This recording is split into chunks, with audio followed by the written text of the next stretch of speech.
Chapter 2953. Huasiqian, we agree to let you go and not pursue this matter, as long as you let Huamin go. Gao Ran tried to negotiate with him. Huasiqian didn't even look at Gao Ran. You don't have the right to negotiate with me. Chu, you do it. Gao Ran glanced at Qin Chu. He doesn't have the right either because I have the upper hand. I told you, don't negotiate with me. I only want Huamin. That's impossible, Su Yu refuted. He could give Huasiqian anything but Huamin. Although Huamin wasn't his wife, he loved Huamin as much as Qin Chu did. Let's not waste time. Everyone think of something. It's too cold here, and my sister-in-law is pregnant. We can't let that psycho hold her hostage. Tang Chuan was also very anxious. Qin Chu glanced at Gao Ran, lowered his voice, and said something. Gao Ran nodded and quietly retreated behind Qin Chu. They were not in Huasiqian's line of sight. Huasiqian, let Huamin go. After all, she's your family, and you both have the same surname. Wei Liao tried to persuade him. We don't need outsiders to interfere with our family matters. Qin Chu, I didn't expect you to be such a coward. You even brought so many people to save your wife. If I knew you were such a coward, I wouldn't have married you. I shouldn't have. Huasiqian mocked. Suddenly, Huamin slapped Huasiqian's face. To be more precise, she threw both of her hands at him because Huasiqian had handcuffed her hands. She couldn't take them out, so she raised both of her hands and slapped him. She used a lot of strength. Huasiqian didn't expect Huamin to do this, but he was hit pretty hard. His cheeks turned red. He didn't know if it was because of the handcuffs or because of Huamin's fist. Don't bully Qin Chu. No one has the right to say no to him. He's the best person in the world to me. Huamin angrily warned Huasiqian. Little sister Mian, you're being naughty again. Don't provoke me. Huasiqian smiled as he wiped the corner of his mouth. Mian, don't be impulsive. Qin Chu was worried that something would happen to Huamin. Are you two putting on a show of loving husband and wife? Very well. Since you're acting, let's go all out. After speaking, Huasiqian turned around and picked up a glass of red wine. Come, let's drink cross-cupped wine. Get out of my way. Huamin struggled with all his might. You don't want to drink? Very well. I'll help you. After speaking, Huasiqian pinched Huamin's chin with one hand. With the other hand, he poured the wine into his mouth. Huamin, so you looked heartbroken. Qin Chu, on the other hand, didn't make a sound, but the corners of his eyes were already glistening with tears. Huasiqian, fuck your ancestors. You son of a bitch. Tang Chuan jumped up and cursed. What a pervert. Wei Liao had never seen such a crazy man in his life. Cough, cough, cough. After being forced to drink the red wine, Huamin choked and coughed violently. He felt like he couldn't breathe and was about to suffocate. Huasiqian, don't touch her. Qin Chu clenched his fists tightly. What? Do you feel bad for her? Then beg me. If you kneel down and beg me, I might be merciful. Huasiqian then threw the empty wine glass on the ground. His attitude was arrogant. Qin Chu, don't listen to him. Huamin's breathing was weak, and even his voice was weak. Chapter 2954. Huasiqian, you're a piece of trash, scum, son of a bitch. When Tang Chuan was angry, he wasn't as gentle as Su Yu. If it weren't for the landmines, he would have rushed over. He was sure that he would have at least beaten Huasiqian into a pig's head. Huamin was forced to vomit after being forced to drink the red wine. She collapsed on the ground and kept retching.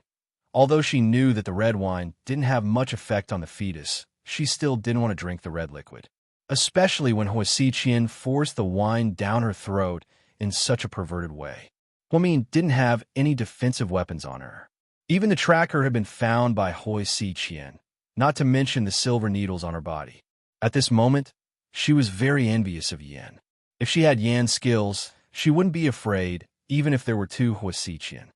Qin Chu, what are you waiting for? Aren't you going to kneel? Why don't I give little sister Mian some more?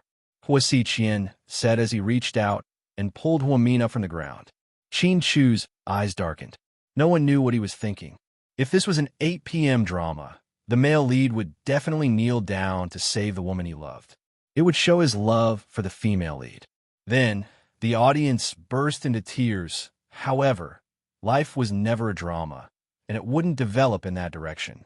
Hua Xiqian really wanted to humiliate Qin Chu. He really wanted Qin Chu to kneel down to him. All these years, he had always hated Qin Chu. He always acted high and mighty like an emperor. Qin Chu was born with dignity and never bowed down to anyone. She carried her innate pride.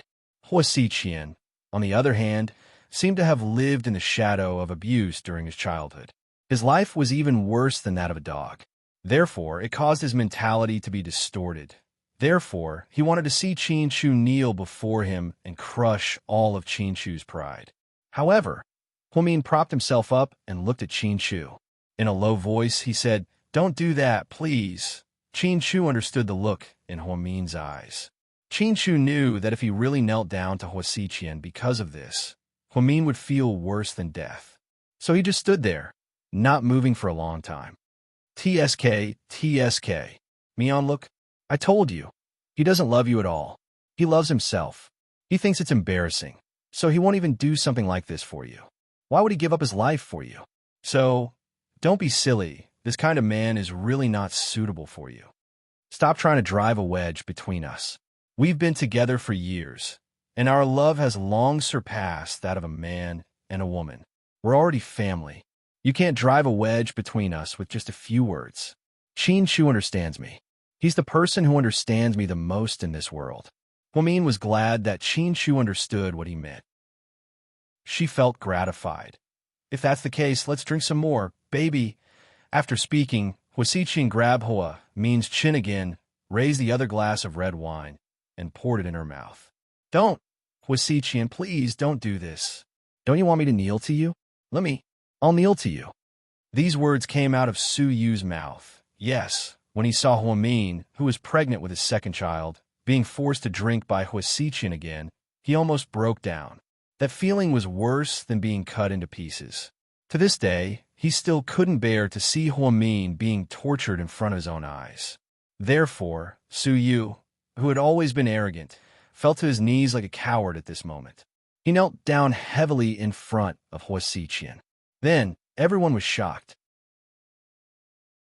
Chapter 2955. Lord Su. Wei Liao was dumbfounded. Lord Su, what the fuck are you doing? Get up. Tang Chuan had never seen Su Yu like this before. He was like a coward, but he knew that he was doing this for Hua Min. Qin Chu's eyes dimmed. He looked at Su Yu in silence and didn't say a word. In his eyes, Su Yu had always been his greatest rival in love, his strongest competitor, and the most honorable gentleman. Hua Min's tears fell like pearls from a broken necklace. Su Yu, get up. I won't allow you to do this, she said in a sobbing tone. Yes, she wouldn't allow any man to kneel down in front of Hua Xiqian for her.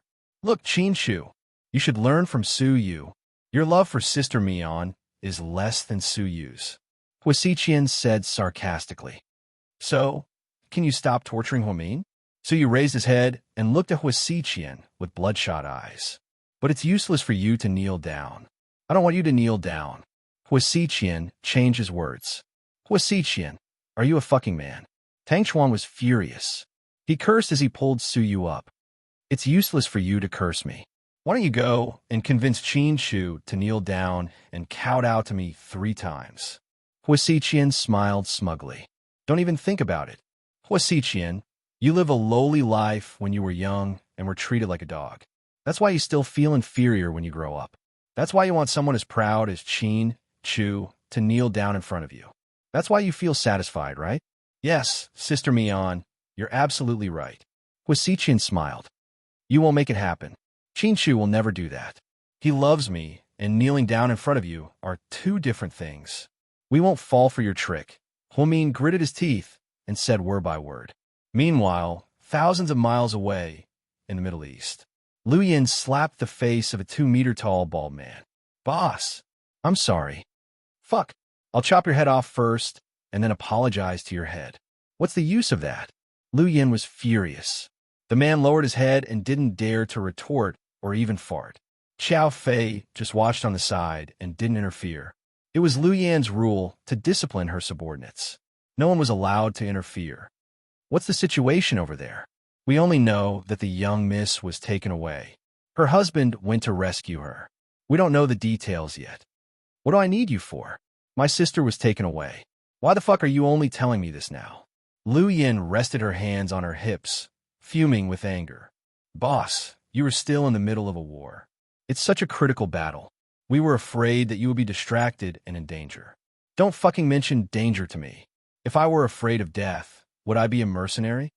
Xiao Fei looked at Lu Yin quietly. She scolded her subordinates in fluent American English. He thought she was very charming. Lu Yin, this fearless little girl, could make him fall head over heels in love with her. Prepare a plane for me, Psycho Qiao, and I will go back immediately. After Lu Yin finished scolding, she pointed at her assistant beside her. Yin, we can't go. Xiao Fei finally stood up slowly. Why? Even you think I can't save my sister? Lu Yin glared at Xiao Fei angrily. Chapter 2956. No, I just think Ian has been following us. If we go back to China, not only will we not be able to save Mian in time, but we might also bring trouble to her. Then what should we do?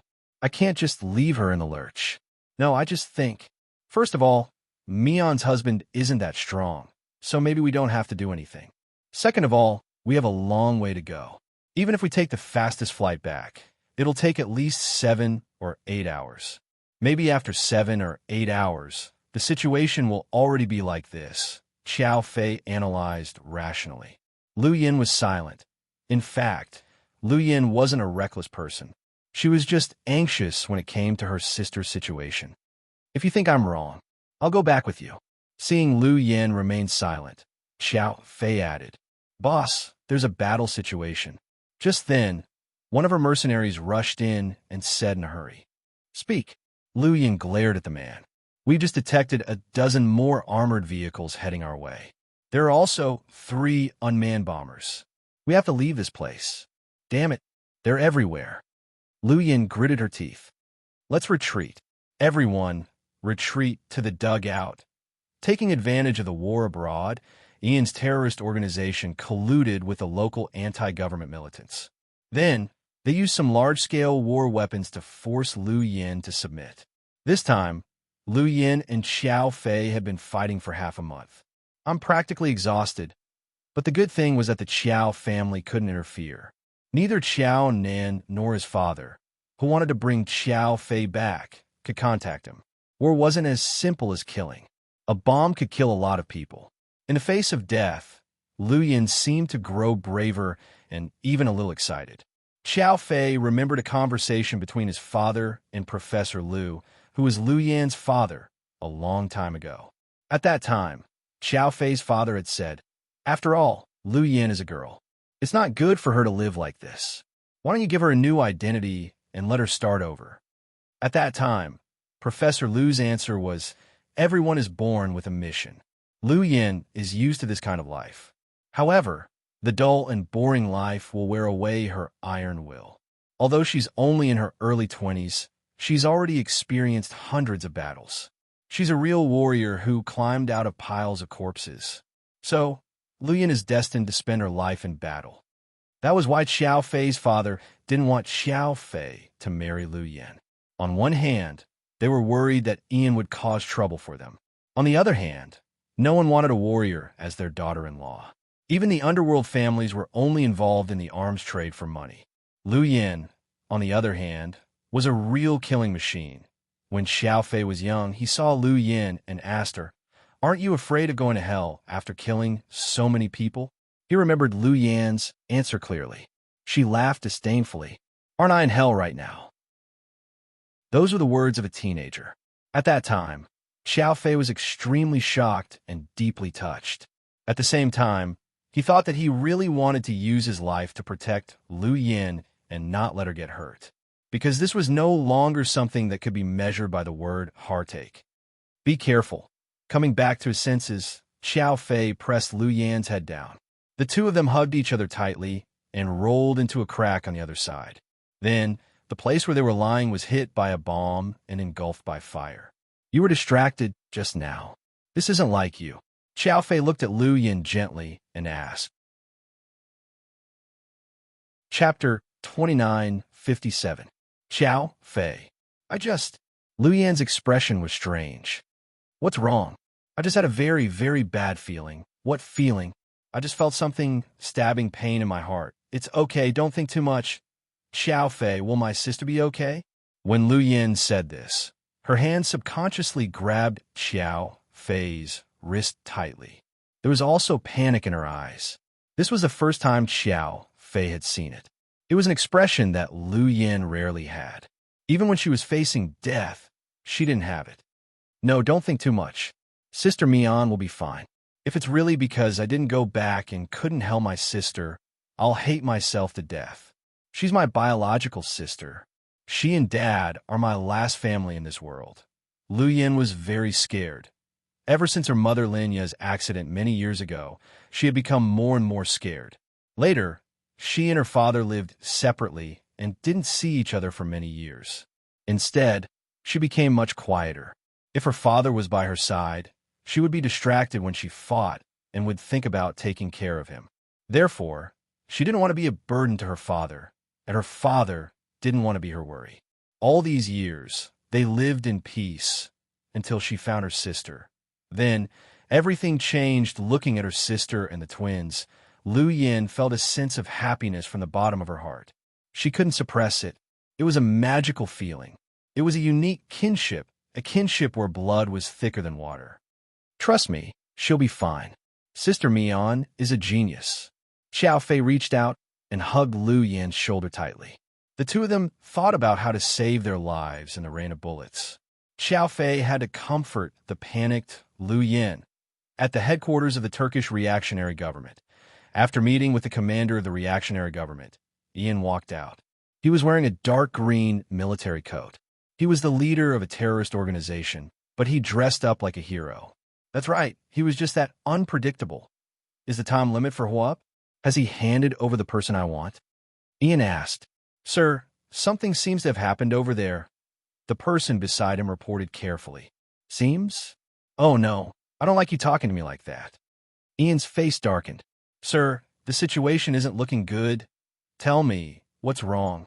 Ian got into the bulletproof SUV under the protection of his subordinates. My lord, have a cigar first. His men carefully held up the high-quality Cuban cigars and tried to please Ian. Call Hua. I want to talk to him now, Ian ordered after taking a puff of his cigar. Sir, we can't contact Mr. Hua anymore. Can't contact him? What kind of concept is that? Ian's eyes were cold. Something seems to have happened in China. We can't get through to Mr. Hua's phone, and the people in charge of contacting us can't be found either. So did this kid betray me? Ian's eyes seemed to be smiling, and there was a strange look in them. I don't know the details yet, but I can't contact him right now, so I don't know what happened. Very good. This is really beyond my expectations. Ian narrowed his eyes and looked at the smoke outside the window. Then he laughed out loud. But this voice made one's hair stand on end at the top of Yuewang Mountain. Gao Ran took out a thin rope and quietly put it in Qin Shu's hand. Chu, is this really okay? Gao Ran asked worriedly. Qin Shu didn't say anything and quietly took the rope from behind. There seemed to be no other way to save Huomian. Chapter 2958. Qin Shu raised his head and looked at Gao Ran. He slowly said, I have no other choice. I can't let Xiqian lead me by the nose and let him bully me on. Yes, when Huomin was abused, Qin Shu was the one who felt the most pressure. Although his expression never changed and he didn't speak, he wasn't as irritable as Su Yu or Tang Chuan, who showed it on his face. However, his heart was more tormented than anyone else's. There were such people in this world. They had a cold and steady personality. However, they were still humans, not gods. They couldn't live a life that was like a cheat. They couldn't solve everything. Therefore, when Qin Shu encountered a setback, he looked calm on the surface, but his heart was in turmoil. Are you confident? Gao Ran asked him. 50-50. There was no need to lie to Gao Ran. So, Qin Shu could only say that the chances were 50-50ths. In this situation, it was hard to say if he could save Huomin, but Qin Shu would definitely do his best. After all, Huomian was more important to him than he was not long ago when they attended an advanced EO seminar. The spiritual mentor, Inya gave them a question. Everyone was given a small blackboard and wrote the names of the people they thought were important. They had to write about 5 or 6 names. On Qin Shu's blackboard, they wrote Huamin, putting Lil Bean as parents, second uncle, and Qin Ning. Then, Gao Ran and Rick. Among these people, family, lovers, friends, they all included after writing, the mentor said, "Now think about it. You're on a hot air balloon and traveling." But suddenly, the hot air balloon breaks down and needs to be lightened to ensure the safety of others. At this time, one person has to be crossed out. In other words, you have to give up on him in exchange for the safety of others. Everyone fell silent after hearing this. This was a cruel question. However, it was also a compulsory question. Many people silently picked up the chalk and began to cross out their names. That's right. Most people would cross out a friend in their circle of friends, because friends seem to be a little lighter than family members and lovers. Qin Chu picked up the chalk and paced back and forth between Gao Ran and the horse. Then he crossed out one. Then the tutor said continue, and crossed out 2 more words. Just like that, after a few times, there were only 2 names left on most of the blackboards. One was the child and the parents. One was his children and his wife. On Qin Chu's blackboard were Huamin, Pudding, and Little Bean. These were all things that he could imagine. In his eyes, his children and his wife had indeed surpassed his parents. This did not mean that he was not filial, nor did it mean that his parents were not important. It was just that he loved his wife and daughter more. At this moment, the cruelest question came. The instructor said, "For the last time, the bosses will abandon one of the 2 remaining candidates." Everyone was in an uproar. Some people even threw away the chalk and yelled, "What kind of stupid game is this? I'm not playing anymore. My heart is so heavy." Yes, Qin Chu's heart was also extremely heavy. Although it was just a word game, when he crossed out his friends, parents, second uncle, and Qin Ning's names again and again, it was as if he had really abandoned them. Therefore, when the tutor asked them to choose again, many people broke down. Only Qin Chu thought for 5 seconds and then slowly picked up the chalk. He slowly crossed out Pudding and Little Bean's names. Only Huamin was left. At this moment, his face was already covered in tears. However, he also knew that in this world, no matter what, the person he loved the most was Huamin. "Chu, when do you plan to do it?" Gao Ran's words pulled Qin Chu back from his thoughts. Chapter 29:59. Anytime. After Qin Chu said these 2 words, he took 2 more steps forward. Gao Ran didn't dare to ask too much, because Qin Chu's thoughts were just like Huamin's. They were always strange. Huamin was wearing a wedding gown as she stood at the edge of the cliff, where the cool breeze blew, standing in front of the glaring arch. She was forced by Huasiqian to hold a cliff wedding. Although these people were furious, there was nothing they could do. First, it was because of the time bomb on Huamin's body. Second, it was because the 2 of them seemed to be surrounded by something that resembled Sun Wukong's circle. There were landmines all around them. No one could get close to them. Huasiqian was far stronger than they had imagined. He was much more insane. "Huasiqian, if you're a man, come out and fight me one-on-one. Why do you have to make things difficult for a woman?" Suyu taunted as he tried to goad Huasiqian. However, Huasiqian was so smart. How could he fall for it so easily? "Suyu, don't try to provoke me. I won't fall for your trick. Whether I'm a man or not, it's not up to you to decide. Fight you one-on-one. No, I have the initiative. I have everything. Why would I fight you one-on-one? How stupid would I be?" Huasiqian laughed. "Huasiqian, didn't you say that you loved Huamin? How could you have the heart to treat her like this?" "What you did wasn't love," Suyu scolded. At this moment, Huamin was in a sorry state. Red wine was spilled all over her dress, and there were red wine stains all over her wedding gown. Her hair was also a little messy. Perhaps it was because Huasiqian had hurt her when he pinched her chin, but Huamin's complexion was a little pale, and she looked a little weak. So he was really distressed. He was so anxious that he wished he could replace her as a hostage. "Yeah, I love Mian, but my way is different from yours." "Bullshit. You're just selfish, possessive, and unwilling. That's not love at all. Loving someone means that even if you can't get them, you still want to see them live happily," Suyu said. Ha! I'm sorry, I'm not as great as you. I just want to get it. That's why I said you're a hypocrite. Hua Xiqian, let go of Huamin. I'll be your hostage. Are you kidding me, Lord Su? You should stop. I can't bear to look at your IQ anymore. Hua Xiqian actually looked down on Suyu. This was because he had always felt that Suyu was stupid and impulsive. Therefore, he never took him seriously. Qin Shu, on the other hand, had always been the one he worried about. But now, without Huamin, Qin Shu was just a stray dog. Huamin was Suyu's weakness. She was his weakness, and Qin Shu's Achilles heel. It was because of this that Hua Xiqian was even more unscrupulous in torturing Huamin. He knew that doing this in front of Qin Shu would be more painful. Unintentionally killing him was much worse than killing him. Therefore, it was very scary to meet an opponent like Hua Xiqian who could read minds. He knew what to do. He could break through your psychological defenses and make you break down immediately. How dare you look down on Lord Su's IQ? Fuck, I'd still be 2 pounds more than this son of a bitch. Tang Chuan and Suyu were best buddies. Therefore, as soon as he heard Hua Xiqian insult Suyu, he couldn't take it anymore. Hua Xiqian ignored Tang Chuan because he didn't want to talk to people who didn't matter to him. Little sister Mian, are you tired? Hua Xiqian lowered his head and looked at Huamin gently. At this moment, Qin Shu quickly threw out the steel wire lock that Gao Ran gave him. It wrapped around Hua Min's body. Then Qin Shu pulled hard. Hua Min's body flew towards Qin Shu. Hua Xiqian reacted quickly. He grabbed onto Hua Min's leg and jumped.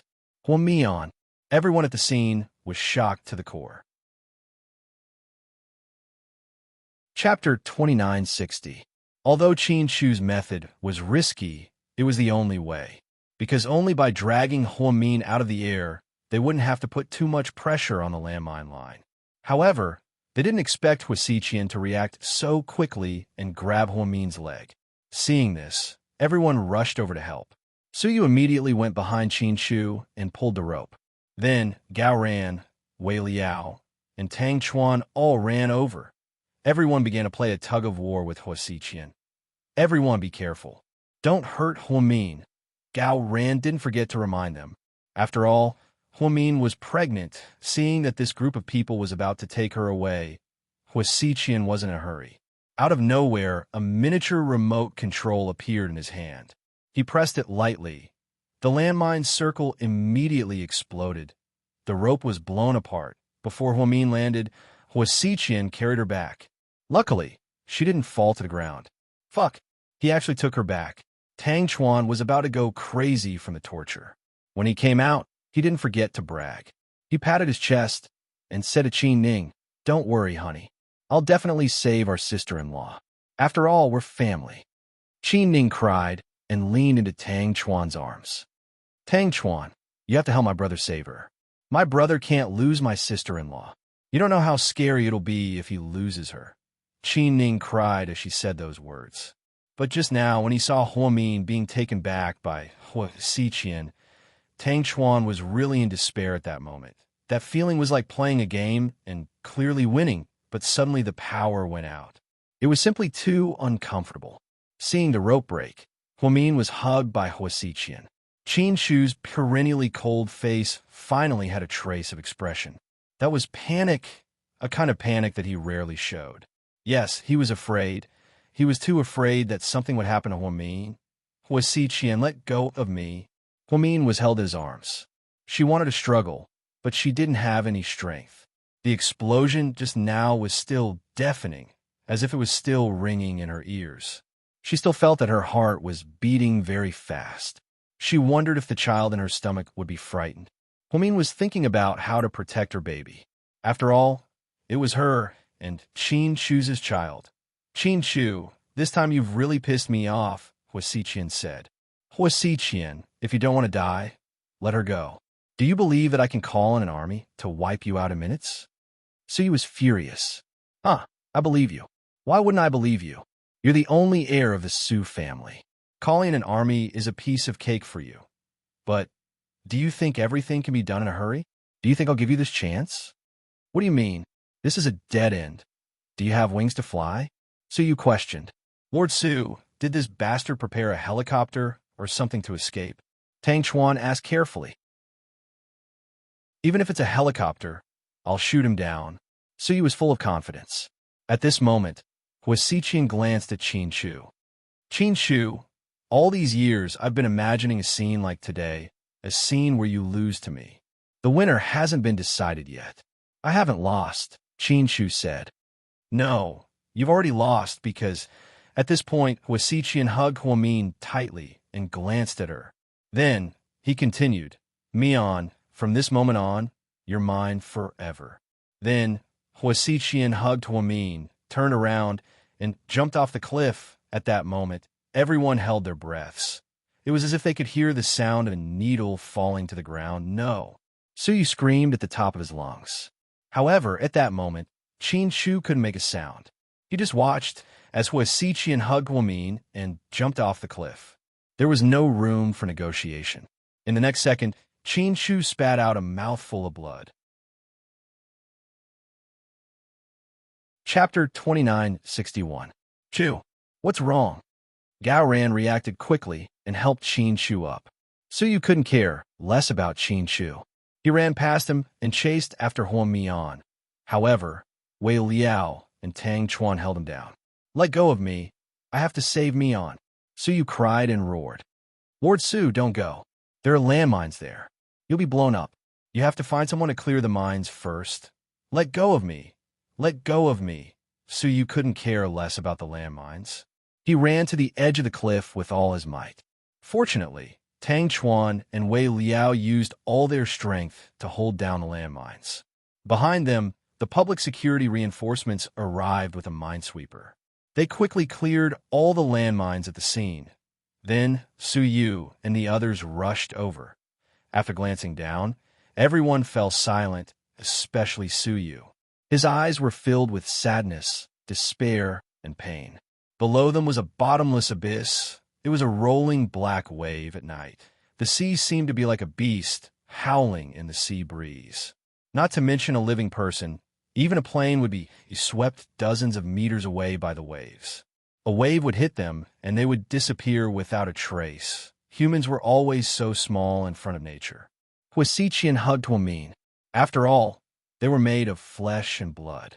If the two of them continued like this, there was basically no chance of them surviving. It was like looking for a needle in a haystack. In other words, even if they were lucky and found it, who knew how many days it would take? By then, the corpse would probably be moldy, and there wouldn't be any survivors. Is Hua Min dead? Suyu knelt by the cliff and looked down at the sea breeze and asked dumbly, Lord Su, don't be like this.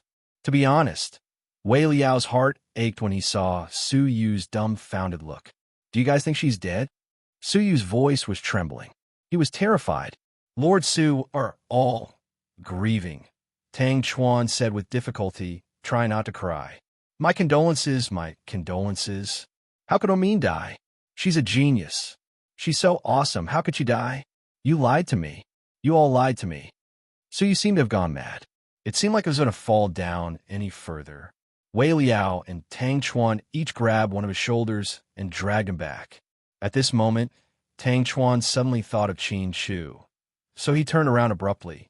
Gao Ran, where's brother Qin Shu? He's unconscious. Gao Ran's heart was heavy. The moment Hua Min was carried down by Hua Xiqian, Qin Shu's pupils dilated infinitely. This scene was a blow to him. It was simply killing him.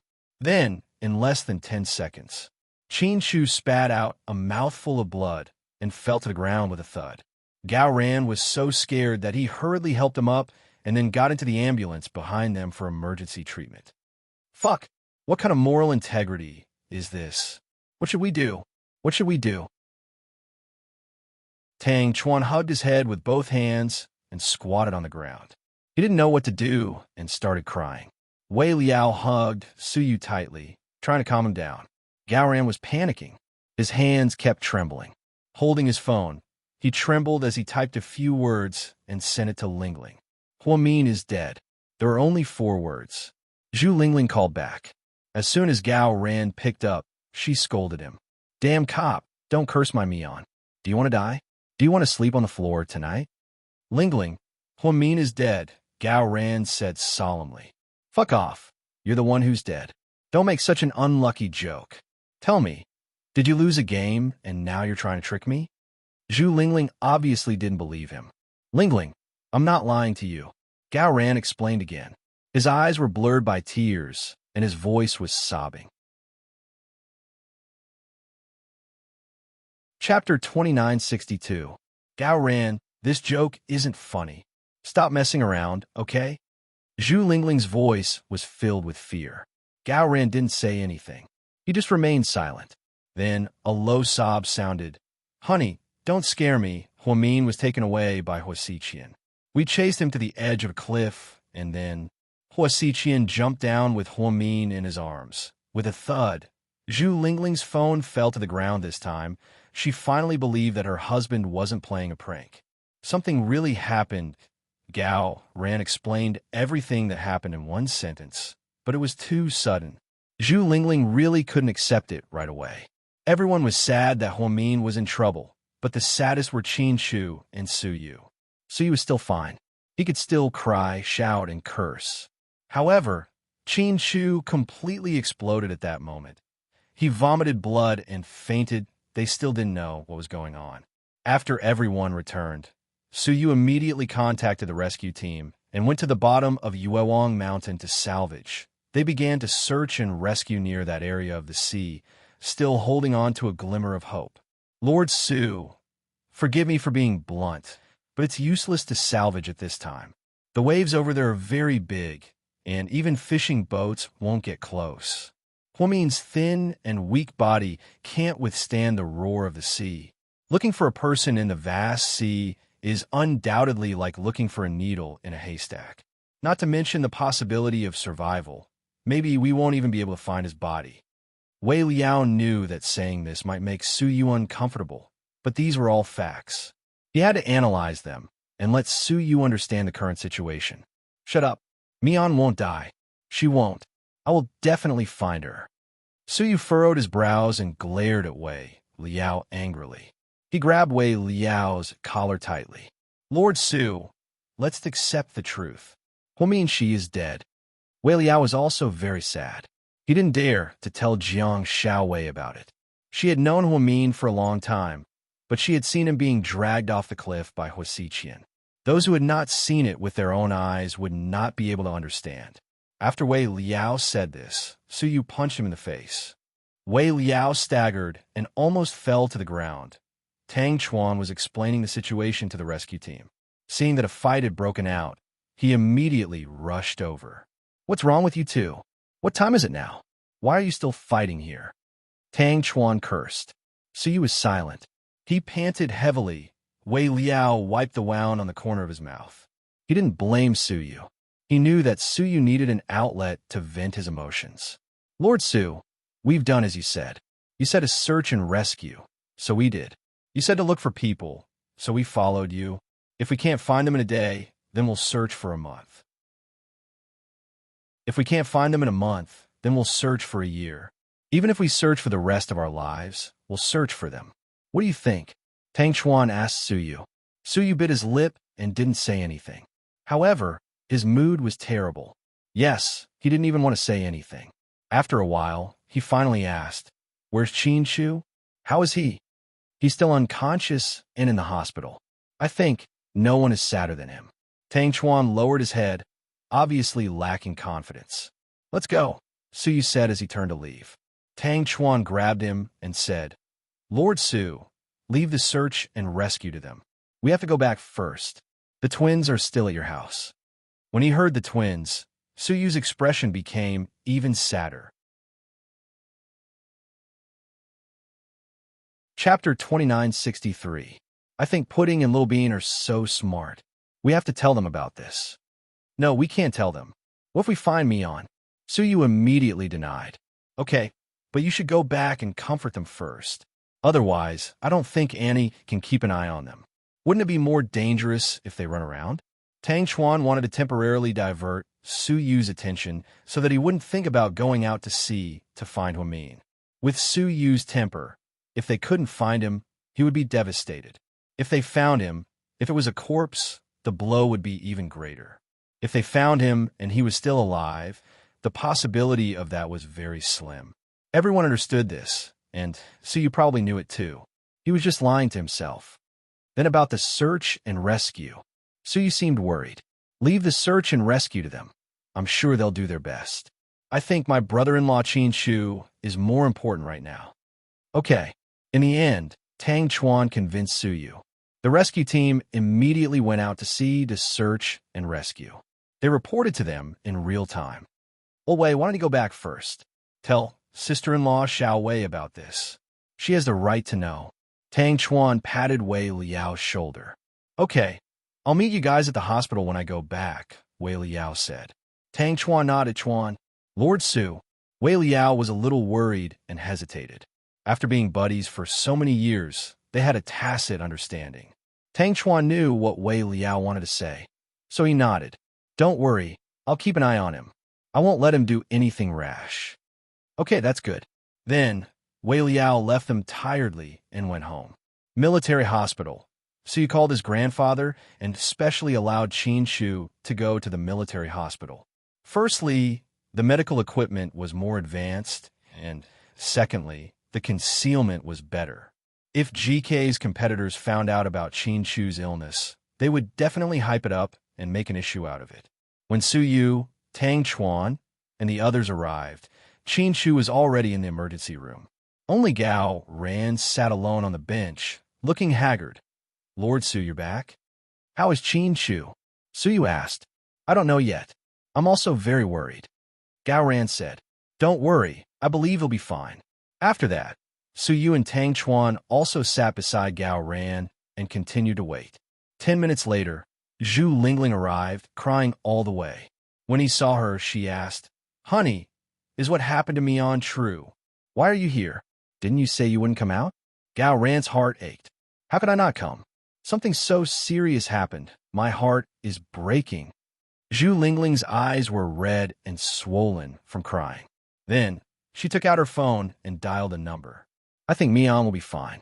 I just called her, and her phone was still connected. She might be a survivor, Zhu Lingling said. Sister Lingling, Mian didn't bring her phone. When she was kidnapped by Huasiqian, she was wearing pajamas. Her phone should still be at South Hill Manor. We men saw what happened to her with our own eyes. We're very sad. We didn't think that Psycho Huasiqian would do something so extreme. But this is the truth, my condolences. After Tang Chuan said this, Zhu Lingling hugged her head with both hands, squatted on the ground, and cried again.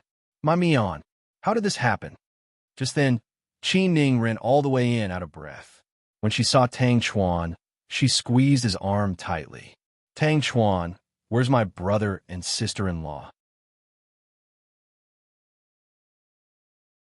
Chapter 2964. Ning Ning, listen to me first. Tang Chuan stood up guiltily. He didn't know how to tell Qin Ning.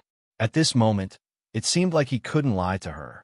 He couldn't leave the Qin family in the dark. Tang Chuan, say something. What happened to my brother? Who's in the oar? Qin Ning's voice trembled, and she was about to cry. When she received Tang Chuan's call, she felt that something was wrong. When she asked him, he said he couldn't tell her over the phone. When she asked where he was, he said he was in the military hospital. So, Qin Ning ran to the hospital like crazy. However, even someone as straightforward as Tang Chuan wouldn't tell her directly. Qin Ning already had a bad feeling in her heart. Ning Ning, I'll tell you, don't get too excited. Promise me that you'll be mentally prepared. Hurry up and tell me, I'm scared to death. Qin Ning felt her heart begin to race. Because she saw Su Yu, Tang Chuan, Gao Ran, and Zhu Lingling standing at the entrance of the ER. Their expressions were very heavy. This wasn't a good sign. Tang Chuan really didn't have the heart to tell the cruel truth because he knew how close Qin Ning was with her brother and sister-in-law. But at this moment, if he didn't say it, no one else could either. Everyone was devastated. Ning Ning, Mian's sister-in-law, was carried off the cliff by Huasiqian. Big brother Qin Shu couldn't take it and vomited blood and fainted. Tang Chuan gritted his teeth and finally explained the truth with difficulty. After hearing it, Qin Ning was completely dumbfounded. What did you say? She thought she might be hallucinating. Ning Ning, Mion's sister-in-law, is dead. Big brother Qin Chu suffered a great blow and fainted. He's still in the ER. Our hearts are heavy. Tang Chuan put his arm around Qin Ning's shoulder and said word by word. No, I don't believe it. It can't be like that. It can't be like that. Qin Ning was so scared that she took a few steps back and shook her head. Although she said that she didn't believe it, her tears were already falling. Tang Chuan, you lied to me. You love pranking. You must be trying to scare me, right? Where's my sister-in-law? Where did you guys hide it? Ning Ning. Tang Chuan looked at Qin Ning's tear-stained face with heartache. Tang Chuan, hurry up and hand over my sister-in-law. Pudding and Little Bean are still waiting for her to come home. They still need to look for their mother. After Qin Ning said this, everyone's mood worsened. Zhu Lingling's mood, which had just calmed down a little, collapsed again. She leaned on Gao Ran's shoulder and cried, Honey, without Mion, what are Pudding and Little Bean going to do? They're so pitiful. They're not even 4 years old, and they already lost their mother. What should we do in the future? Gao Ran was a dignified man who rarely shed tears. Even he could not bear this scene. He didn't say anything. Instead, he hugged Zhu Lingling tightly. The couple's hearts were extremely heavy. Su Yu, on the other hand, was numb. Even now, he still couldn't believe what he saw, so he smoked one cigarette after another. There were already dozens of cigarette butts on the ground. It was as if he couldn't hear what Qin Ning and Tang Chuan were saying. Ning Ning, you have to be strong. Take good care of Qin Chu. He has to be strong. He still has 2 kids to take care of. Tang Chuan looked at Qin Ning. That's impossible. If my sister-in-law really dies, my brother is done for. Qin Ning's face was covered in tears. She shook her head at Tang Chuan. No, he will be strong for the kids. He's always been a great father, Tang Chuan said. You guys don't understand at all. My brother. Qin Ning paused. Chapter 2965. My brother can't live without my sister-in-law, Qin Ning said in tears. I know, Ning Ning. I know that Qin Chu loves his sister-in-law very much. Tang Chuan seemed to be comforting her. No, you don't know. You don't know. You don't know what my brother went through in the 4 years in the United States. Qin Ning roared out of control. What did he go through? So you heard the key words and looked up at Qin Ning. Just then, the door of the emergency room opened. Young Master Su, the attending doctor, walked out and went directly to Su Yu. Everyone surrounded him and waited for the results. Dr. He, tell us. Su Yu is already famous in the military because he often visited the hospital with his grandfather when he was young. Therefore, the young and old people in the hospital were very familiar with him. Your friend's condition is very bad. How bad? Su Yu looked at the doctor quietly and asked. Everyone's hearts tightened when they heard this. We found that he was too sad and depressed. He must have suffered a huge blow, so he fainted and vomited blood. Yes, he just went through a catastrophe, Su Yu explained. That's not the most serious problem. The most serious problem is that we found an unknown drug in his body. This drug will corrode his internal organs. And it should have been for a long time. He should have been taking it for a long time. So part of his liver has been necrotic. How can that be? That's impossible. Gao Ran was completely dumbfounded. In his eyes, Qin Chu had always been healthy. That's impossible. Doctor, did you make a mistake? Tang Chuan also interrupted. No, we did a detailed blood analysis and found the unknown drug. As for the liver damage, we did a CT scan. You can look at the scans. Dr. He, what should we do now? So he was also panicking. He thought that Qin Chu was in a coma because of Huang Min's accident. He would be fine after a short rest. They didn't expect it to turn out like this. This was something none of them had expected. Based on the current situation, his body's condition, and the stimulation this time, his brain is already in a deep coma. We may not be able to guarantee when he will wake up. The doctor looked at everyone guiltily. What do you mean? What do you mean you can't guarantee when he will wake up? Zhu Lingling was about to go crazy. I'm very sorry. We've really tried our best, but we really can't do anything about his situation. To put it simply, his current situation is he has to rely on himself. If he's fast, it'll take 3 to 5 days. If he's slow, It'll take 3 to 5 years. We can't guarantee anything. 3 to 5 years? Isn't that a vegetable? Tang Chuan was also dumbfounded. Hearing this, Qi Ning broke down again. She squatted on the ground and cried. Yes, it's also possible that he won't wake up for 3 to 5 years, or he might never wake up. It's really hard to say. Doctor, he said slowly. How could this be? Suyi was dumbfounded and fell onto the hospital bench. Everyone was silent. Only Zhu Lingling and Qi Ning's cries echoed in the corridor. Every cry was heart-wrenching. Ning, do you know what the unknown drug your brother took was? And what happened to your brother in the 4 years he was in the States? Suyi turned his head and asked Qi Ning in a low voice. Chapter 2966. After Suyi said this, everyone looked at Qi Ning. She turned her head and looked at everyone. She suddenly felt that it was time for this secret to be made public. Her brother had always said that he would keep it a secret and that he couldn't even tell his sister-in-law. However, in the current situation, her sister-in-law was dead and her brother's fate was unknown. There was no point in keeping it a secret.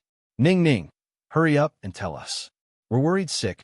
Only if you tell us can we get the doctor to treat the illness and save Qin Chu. Tang Chuan looked at Qi Ning anxiously.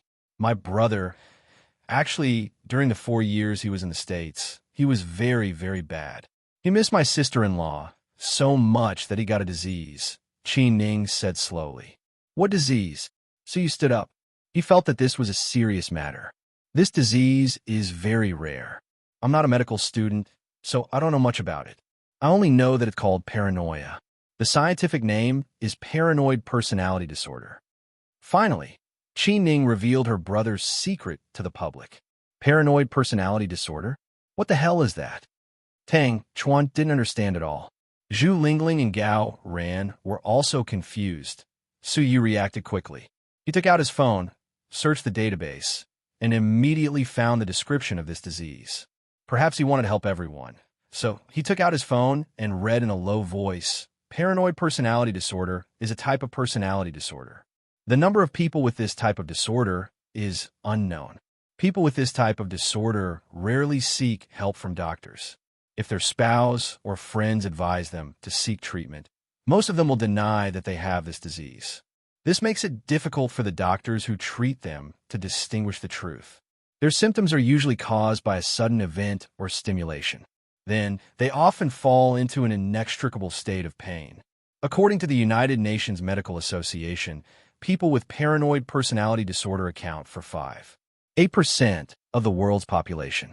Because people with this type of disorder rarely have self-awareness and seriously deny their condition, the actual number may be even higher.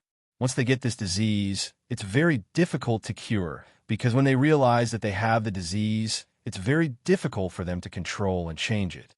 When they seek help from the outside world, it's difficult for others to guide them for too long. Then, they'll fall back into the previous pain and confusion.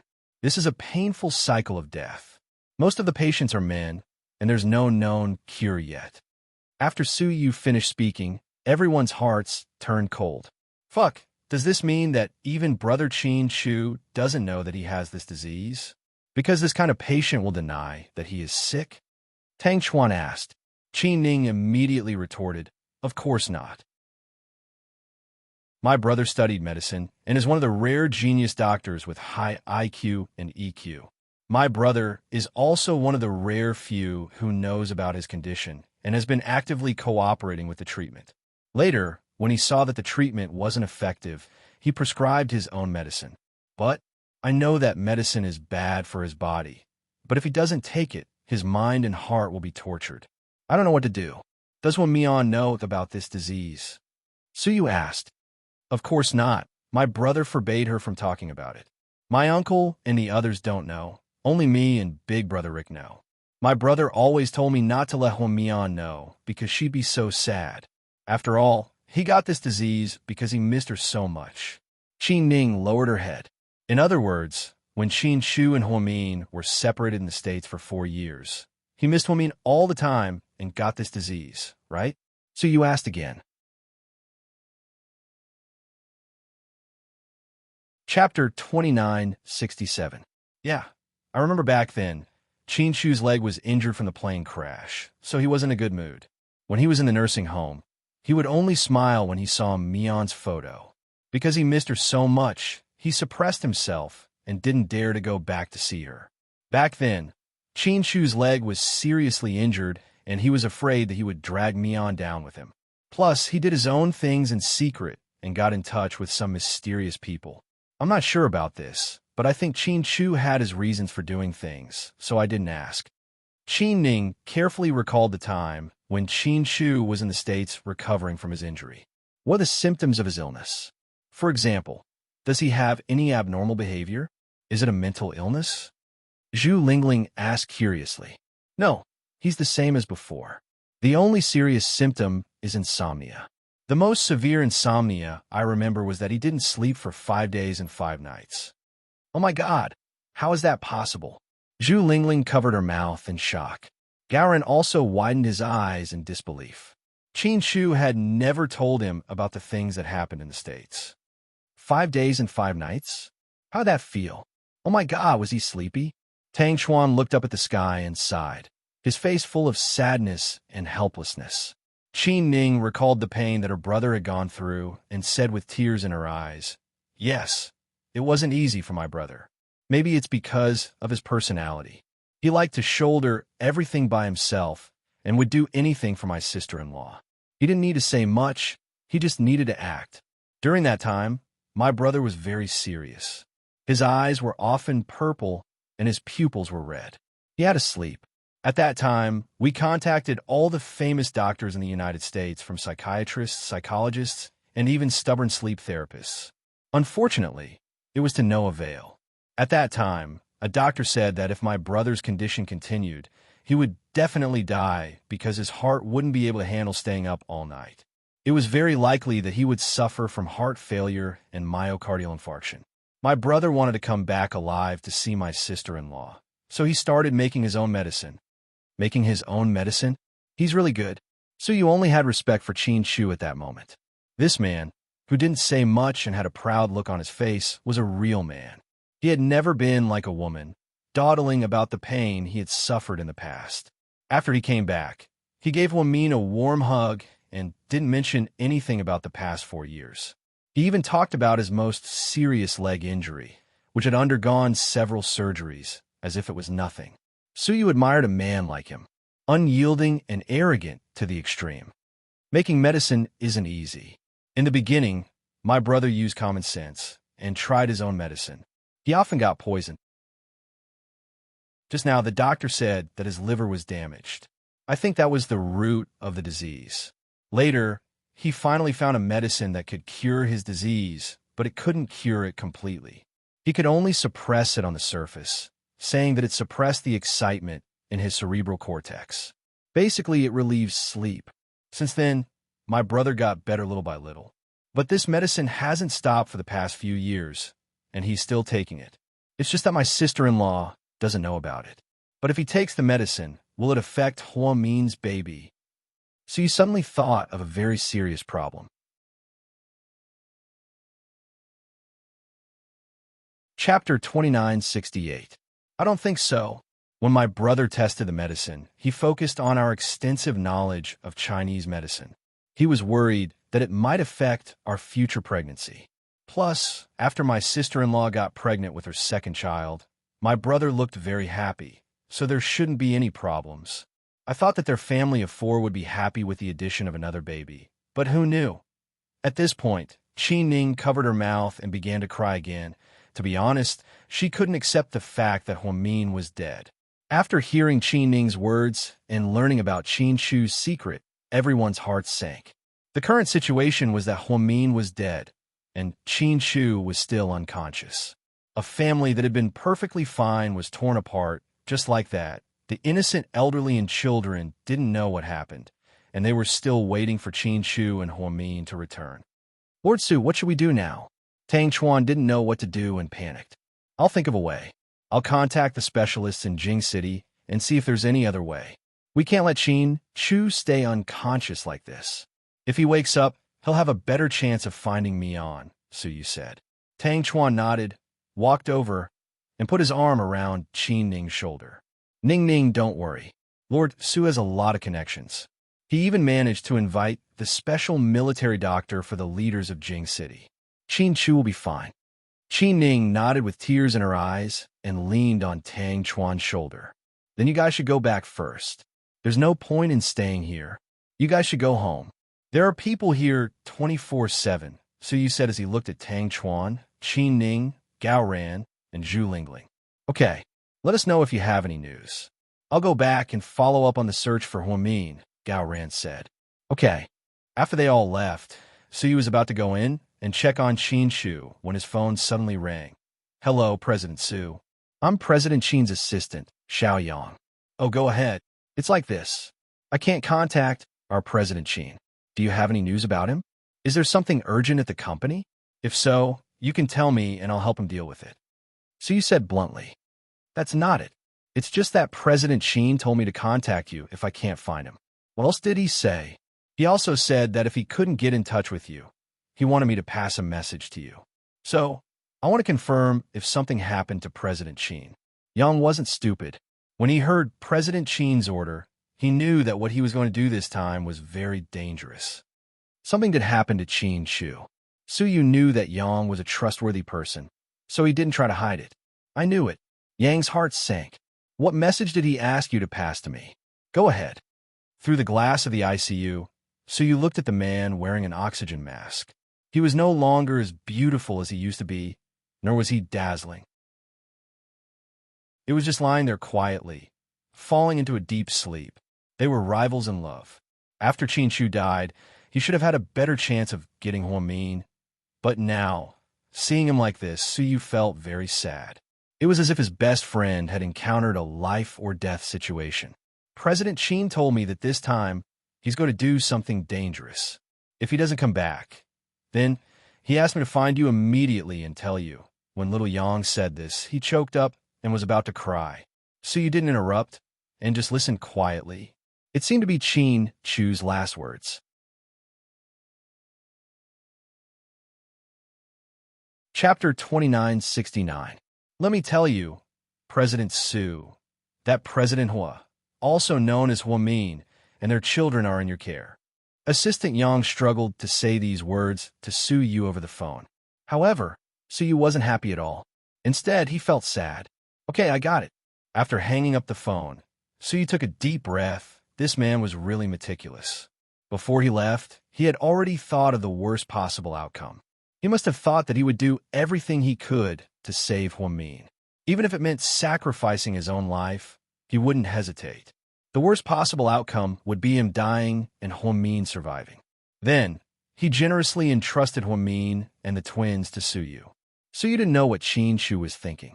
Was it because he was afraid that Huamin would be too tired to take care of the children, or that he would be too lonely for the rest of his life?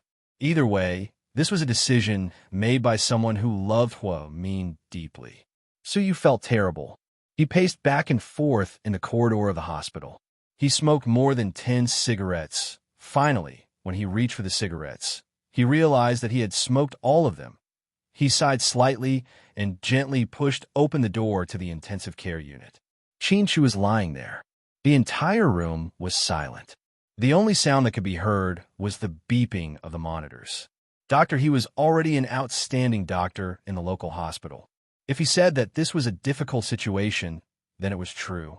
So, Qin Shu's condition should be very troublesome.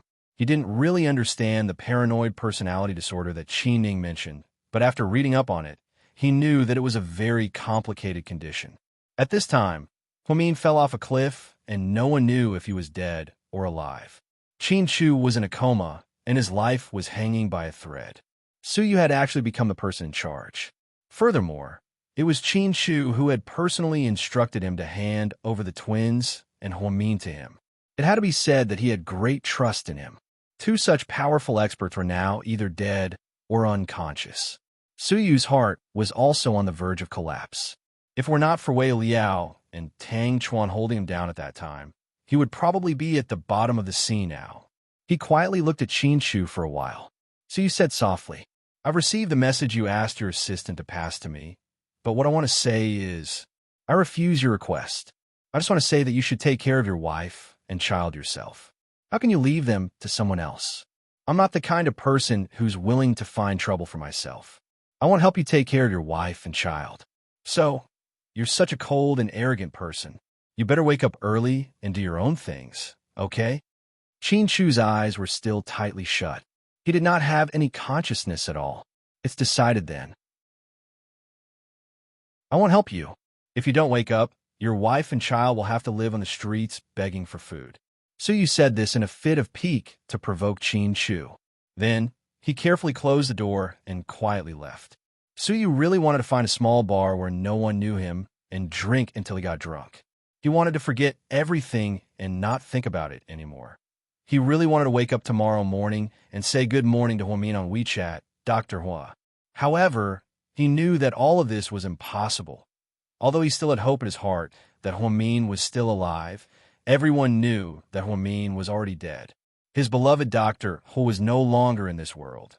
Suyu drove all the way to the old mansion of the Su family in a daze. When the twins saw Suyu come in, they immediately rushed out. "Handsome Su, you're back. Where's Mommy?" they asked at the same time. Upon hearing this, Suyu's heart felt as if it had been stabbed. Chapter 2970. Pudding Little Bean, your mommy, Suyu stammered. "You haven't rescued her yet, have you?" Pudding's heart sank when she saw Suyu's expression. "Pudding, listen to me. It's a little complicated, but I believe your mommy will come back safe and sound." "Come back? Was she taken away by the big bad guy?" Pudding reacted quickly. Suyu really didn't know what to say, because if he said something wrong, the kids would definitely be suspicious. But he couldn't just say that their mommy was dead. That would be too cruel to the two kids. "Handsome Su, where's my daddy?" Little Bean tugged at Suyu's sleeve and asked with a confused look. Suyu's nose twitched, and he almost cried. He tried his best to control himself and replied, "Your daddy is very worried. He won't give up until he finds your mommy, so he's still busy outside." "Oh, I see." The two kids seemed disappointed. "Were you too good today?" Suyu patted their heads and asked dotingly. "Of course, we were very obedient to Grandma Su." Little Bean pouted and replied, "You're back. Just in time. Come and eat." Lady Su walked out of the kitchen. "What did you make, Mom?" Suyu tried to appear happier, not wanting the kids to see through his thoughts. "I made your favorite food, steamed pork, lotus root slices, and sweet and sour fish. Oh, and your favorite, tea-flavored lamb chops." Lady Su smiled gently. "Wow, that's great. Then I'll eat more today." Suyu forced himself to smile. Then, he held the two kids' hands and walked to the dining table. At that time, he thought that if Huamin really died, Chin Chu wouldn't wake up. Then, he was indeed the one who could take care of the twins and was the closest person to them. After Suyu walked the kids to the dining room, his phone rang. He looked at the number, lowered his voice, and said a few words. Then, he mysteriously walked to the balcony. Little Bean and Pudding sat on the chairs without saying a word. Little Bean looked at her sister and then looked at Suyu with a complicated expression. "Sis, what are you thinking about? Do you think we can trust Handsome Su's words?" Pudding asked. "Of course, what else could it be? Would he lie to us?" Little Bean didn't think too much about it. "I have a feeling that something big has happened. Handsome Su is acting weird today." Pudding murmured. "How can you tell?" "I think Handsome Su is the same as usual," Little Bean retorted. "Then you must not have noticed his smile. That kind of smile seemed to be forced out with great effort and not from the bottom of his heart," Pudding explained. "Oh, you're overthinking it. Mommy isn't back yet. Handsome Su likes Mommy so much, it's natural for him to be worried." "No, it's not that simple. I keep feeling that he's hiding something from us. Why don't we ask him later? There's no need to worry about guessing here and there." "Are you stupid? If he's hiding something from us, do you think he'll tell us?" "Then what should we do?" Little Bean looked innocent. "No, I have to go out and make a call." Then, Pudding slipped down from the chair and ran out with her phone. "Is my sister being too paranoid?" Little Bean murmured to herself. When Suyu came back from the phone call, he only saw Little Bean and was puzzled. "Where's Pudding? She want to make a call." "Call? Who did she call?" Suyu was even more curious. "I don't know, But by the way, handsome Sue, are you hiding something from us? Little Bean pouted and asked. Chapter 2971. Why do you ask? So you asked guiltily. Because my sister said you were acting weird today. Did I? So you felt even more guilty. Who knows? My reaction wasn't as fast as hers. My sister is sensitive and might be overthinking. But don't hide anything from us, or I won't forgive you. So you looked at Little Bean with a complicated expression and didn't answer. Instead, he picked up a glass of juice and handed it to Little Bean. Drink more juice to replenish your vitamin C. Then, the maids of the Sue family began to serve the dishes, but Pudding still hadn't returned. Why isn't the little girl back yet? I'll go find her. So you stood up and walked out of the dining room. He walked around and finally found Pudding on the balcony at the end of the corridor on the second floor. She stood there, her small figure, for some reason. When he thought of Huamin's death and the child's loss of her mother, Suyu felt terrible. Pudding, it's time to eat. Handsome Sue, come here. I have something to ask you. So you glanced at her and slowly walked over. Handsome Sue, tell me, what happened? Nothing happened. It's just a little difficult to rescue your mother, but it's all temporary. So you continued to make up white lies. You're still lying to me? Pudding was furious. Pudding, I've already called Uncle Gao Ran, Lingling my aunt, and Uncle Tang Chuan. Suyu's heart chilled. Pudding, the truth is, you've never lied to me. Mommy said that people can't lie. If you tell one lie, you have to use 100 other lies to cover it up. Over time, you'll become a liar and lose your reputation. So, handsome Sue, don't lie to me. Even the cruelest truth is easier to accept than a white lie. So you didn't say anything. Something happened to her, right? Pudding asked. Pudding, I'm sorry. We tried our best, but we couldn't save her. Tell me what happened. I want to hear the whole story. Pudding looked at Suyu seriously. This gave Suyu a lot of mental pressure. He didn't look like a 3-year-old child at all. His mature appearance made Suyu not dare to underestimate him. In the end, Suyu sighed slightly, walked over, and stood beside Pudding. He told her about how Huamin had fallen into the sea. After hearing this, she was silent. After a while, she asked again, what about Daddy? Your daddy is in the hospital right now. He might have suffered too much shock and is still unconscious, Suyu said slowly. Pudding's eyes dimmed bit by bit. She didn't cry like the other kids and didn't make a fuss. She quietly turned around and looked into the distance from the balcony. Pudding, Suyu reached out and patted her on the shoulder. Handsome Sue, are we going to lose Little Bean and me this time? Daddy loves Mommy so much. He wouldn't live alone in this world. Did they abandon me and Little Bean? Pudding asked sadly. No. Your mommy loves you very much. She doesn't want to. Listen, Pudding, we can't confirm that your mommy is dead yet. Maybe she's still alive. I've already sent a rescue team to search for her. Your daddy is only unconscious for a while. He'll wake up, right? Something seemed to flash in Pudding's eyes, but it didn't fall. After pausing for a while, she suddenly turned her head and said to Suyu, Okay.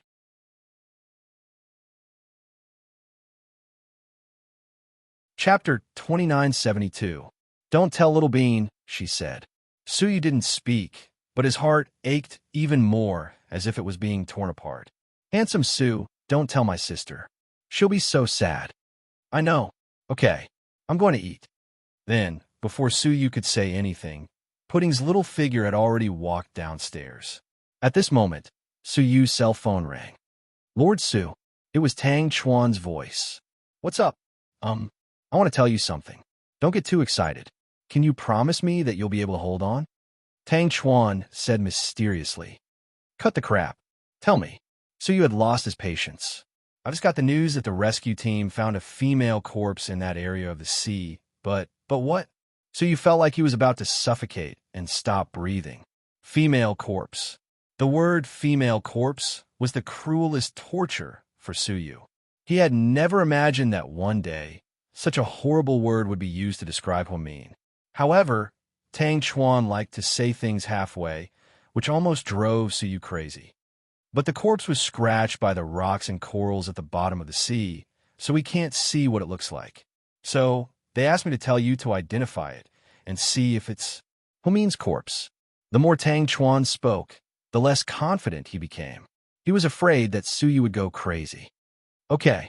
After a long while, Suyu finally squeezed out a word. Then I'll wait for you over there. See you in a bit. Then, Tang Chuan was about to hang up. However, Suyu said, wait. I have something to ask you. Young Master Tang, you can't keep your mouth shut. I just told you one sentence, and you screwed up. What do you mean? Tang Chuan looked confused. Why did you tell Pudding about this? She's just a kid. How could she take such a blow? Suyu was furious. Fuck. Who told Pudding? You're slandering me again. Tang Chuan wasn't happy. Didn't you say it? I didn't say that. What about Qin Ning? Ning Ning has always been with me. She didn't say anything. Tang Chuan was confused. Suyu didn't say anything. What? Does Pudding know? Tang Chuan asked again. I'll tell you later.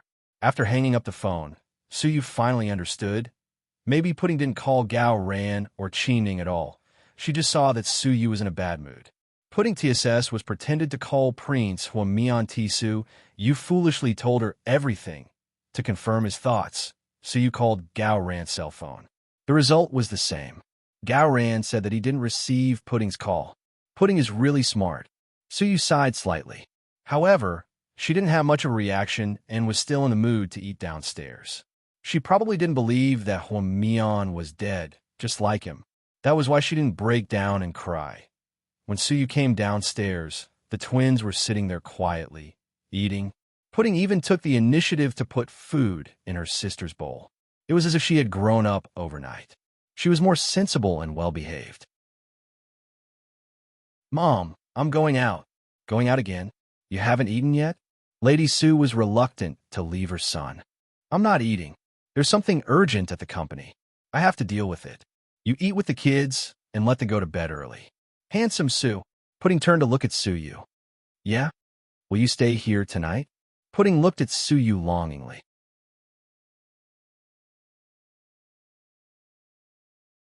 Chapter 2973. Yes, I will. Suyu knew that the child was insecure at this moment. Her parents were in trouble one after another, and she was afraid that Suyu would never come back. Therefore, she asked Suyu if he would come back. Suyu rarely stayed at home. However, he still agreed without thinking. Okay, we'll wait for you. Pudding looked at Suyu with relief. You're the best. He wouldn't even let me, his mother, ask him to stay. Lady Sue looked at Pudding with a smile. Of course. My sister is with Handsome Sue. She can easily show off her face, Pudding bragged. Don't be naughty. Don't run around. After dinner, watch TV and go to bed. Do you hear me? Suyu instructed. I hear you. Come back early. If I'm not asleep by then, remember to bring me pineapple buns for supper, Pudding said with a smile. Okay, little foodie. It seemed that Pudding's decision was right. He really couldn't let Pudding know about this. The two children had completely different personalities. If Pudding knew, she probably wouldn't be able to take it. She wouldn't be as calm as Pudding. After Suyu left, Pudding ate a little and left the table. Pudding, you didn't eat much. What's wrong? You don't have an appetite? Lady Sue asked. Yeah, I don't feel like eating. Is the food not to your liking? No, it's my own fault. Maybe I'm not hungry recently. Grandma Sue, take your time. I'm going upstairs to rest. Sis, your favorite financial show is coming up soon. Pudding looked at her watch and reminded her sister. No, I'm a little sleepy. I'm going to sleep. Okay. Pudding didn't know what was wrong with her sister, so she didn't dare to ask. After Pudding went upstairs, Lady Sue asked Pudding worriedly. What's wrong with Pudding? Did you two fight? No. I haven't provoked her for 2 days. Pudding looked wronged. Then why do I feel like Pudding is in low spirits? Don't worry about her. My sister is just like that. Huh, sentimental. She's like my dad. She likes to keep everything to herself. Maybe she's in a cold war with Wei Yunchu. Who knows? Little Bean was a completely ignorant person, so she always thought that her parents were fine and that she was still living in a happy childhood. A bedroom on the second floor because the twins were staying over. Lady Sue specially ordered a new 4-piece bedsheet set from Luxurious Home Textiles. They were all pink in color, and there were many dolls and candies in the room. It was very beautiful, just like a princess room. It was fate that brought them together. Huamian had lived in this house when she was nurturing her baby. The Su family had always kept the room and never let anyone in. This was because Su Yu would occasionally go upstairs to look at these things and reminisce about the time when Huamin had lived in the Su family for a year. Now that the two children had come to stay, it just so happened that they were staying here. After Pudding went upstairs, she slowly walked to the head of the bed. She sat on the big pink bed in a daze. Then she silently took out her phone. She opened the photo album and found a family photo. It was not long ago. One day, Mommy said that the tulips in the yard of South Hill Manor had bloomed and were very beautiful. So, she pulled her cold daddy and the two sisters together. They took many photos in the backyard. The most beautiful of them all was this family photo. Chin Chu and Huamin squatted on the ground.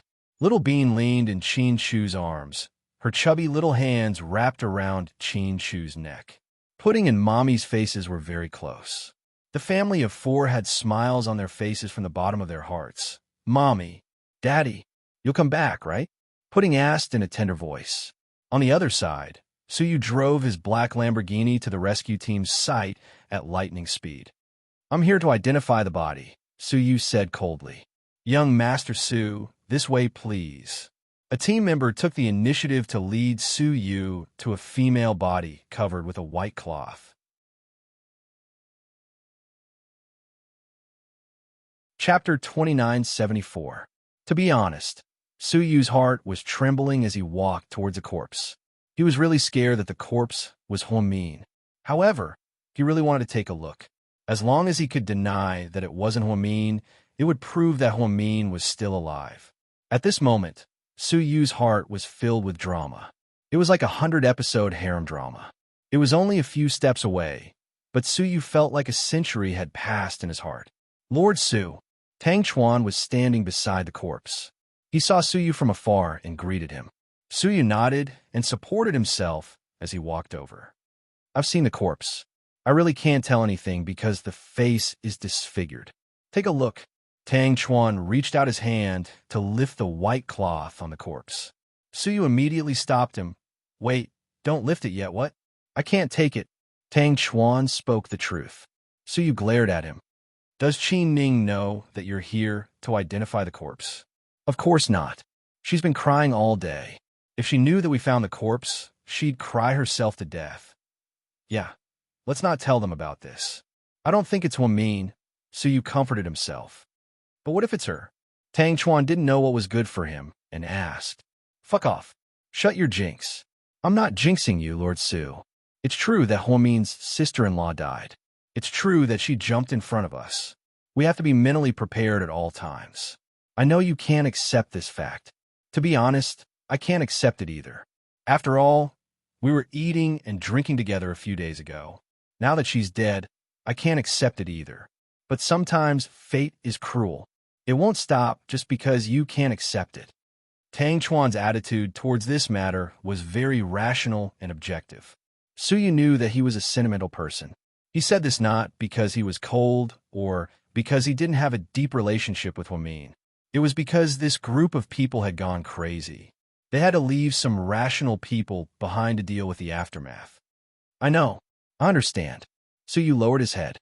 He was very depressed. "Young Master Su, we can identify it now. Can you see if this body is the person you're looking for?" The captain of the rescue team walked over and said respectfully to Su Yu. "Okay." Su Yu sighed. Then he reached out his trembling hand and lifted the white cloth covering the body. For a moment, his heart almost stopped. When he was in the army, he was never afraid of military exercises and real bullets. But at this moment, he was terrified. He was really afraid. He was really afraid that this person was Huamin. If that was the case, even his last hope would be destroyed. The moment the white cloth was lifted, Su Yu and Tang Chuan both looked over. The body was indeed unrecognizable. Perhaps it was because it had been soaked in seawater for a long time. Therefore, the body was a little bloated. There were no decorations on the hands or the neck. Su Yu remembered that when Huamin was in the accident, he didn't have anything on him.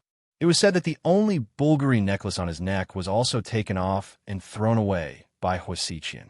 So at first glance, it really did match, I can't recognize it. There are no marks on it. Should we do a DNA test? How should we do it? Should we get Jixin or Mion's mother? Tang Chuan asked. No, why go back? I'll just get a strand of Pudding's hair. Right? Why didn't I think of that? Because you're stupid, Su Yu scolded. Tang Chuan continued. Lord Su, I don't think this body is Mion's sister-in-law. What do you think?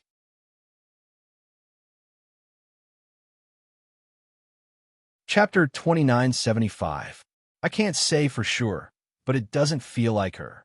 Su Yu examined the body carefully. The face was disfigured, and the length of the hair was about the same as Huamin's. However, it had been soaked in the seawater, so it was impossible to tell. The most important thing was the clothes. The clothes should have been easy to tell, because when Huamin fell, she was wearing a white wedding dress. However, when the female body was found, she was naked. Because she had been in the sea for so long, she had been scraped by the gravel and coral. Therefore, when the female body was found naked, Tang Chuan definitely couldn't accept it. If she really was Huamian, how could she let Su Yu see her naked? How ridiculous would that be?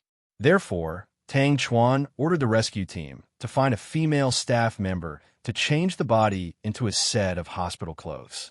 Therefore, it was impossible to identify her from the clothes. The only thing they could do was a DNA comparison. As long as they could get Pudding or Little Bean's hair and compare it with Huamin's, it would be fine. After identifying the body, Su Yu's heart was heavy. Do you want to go for a drink? Tang Chuan asked. No, I have to go back. The kids are still waiting for me. You're not really going to raise them in the future, are you? Tang Chuan suddenly said. Su Yu's heart ached, but he didn't say anything. On the way back, Su Yu received a call from Jixin. Huamin's mother kept saying that she was panicking and that she felt that her daughter had disappeared. Jixin could only call Gao Ran and ask. However, whether it was Gao Ran, Zhu Lingling, Wei Liao, or Jiang Xiaowei, none of them said a word. Everyone kept quiet about Hua Min's whereabouts. In the end, when Jixin asked where the children were, Gao Ran said that they were at Su Yu's house. Therefore, Jixin called Su Yu again. It's hard to explain over the phone. Let's talk about it in person. Su Yu decided to tell Jixin about this. After all, he was Huamin's younger brother. If something really happened to Huamin, then Qin Shu's company and Huamin's mother would need someone to take care of them. In a coffee shop near Chuanxi Road, Jixin arrived 5 minutes before Su Yu did. When Su Yu walked in, Jixin politely stood up and greeted him, Big Brother Su Yu. Take a seat. Su Yu waved his hand and asked Jixin to sit down. I order Americano for you. I heard that you don't like coffee with sugar. Who did you hear that from? Su Yu was a little surprised. It seemed that very few people knew about this little hobby of his. My sister said so. Your sister? Su Yu was slightly surprised. She said that you don't like coffee with sugar. She also said that Americano tastes like Chinese medicine and is extremely bitter. I even joked and asked if there was something wrong with your taste buds. My sister protected you. She said that people who like Americano are all people who can endure hardships. Big Brother Su Yu, you're not the prodigal and rich second-generation heir who only knows how to eat, drink, play, and pick up girls. No one can compare to your time in the army. Because of this, my sister scolded me. Jixin smiled. So she said that about me. So he was slightly touched. Yes, although you're not with my sister, she actually treats you as a very important friend and will protect you. She's such a protective person. The more Jixin said this, the more Su Yu wanted to cry. He picked up the black and strong Americano and took a big gulp. A strong bitterness immediately spread out from the tip of his tongue. Big Brother Su Yu, where did my sister go? Why can't I reach her? She's not picking up her phone, and so is my brother-in-law. Jixin finally asked the main question.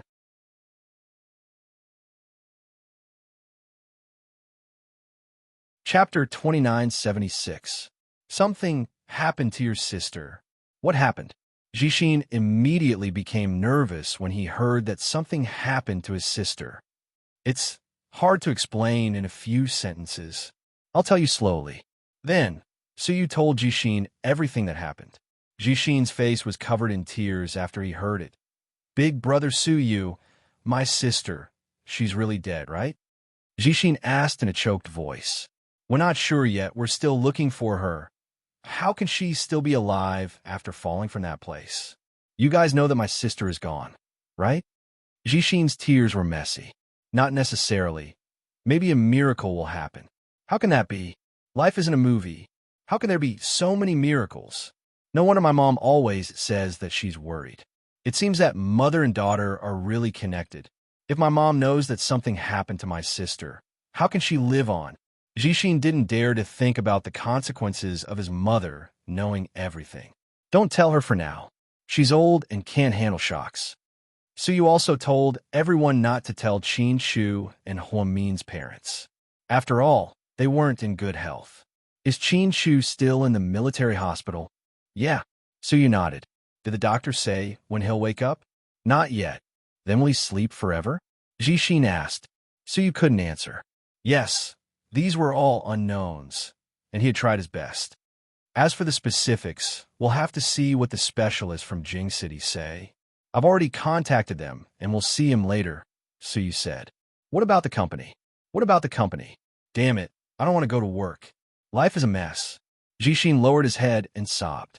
I'm here to talk to you about the company. Chinshu isn't here, so I'll leave it to you.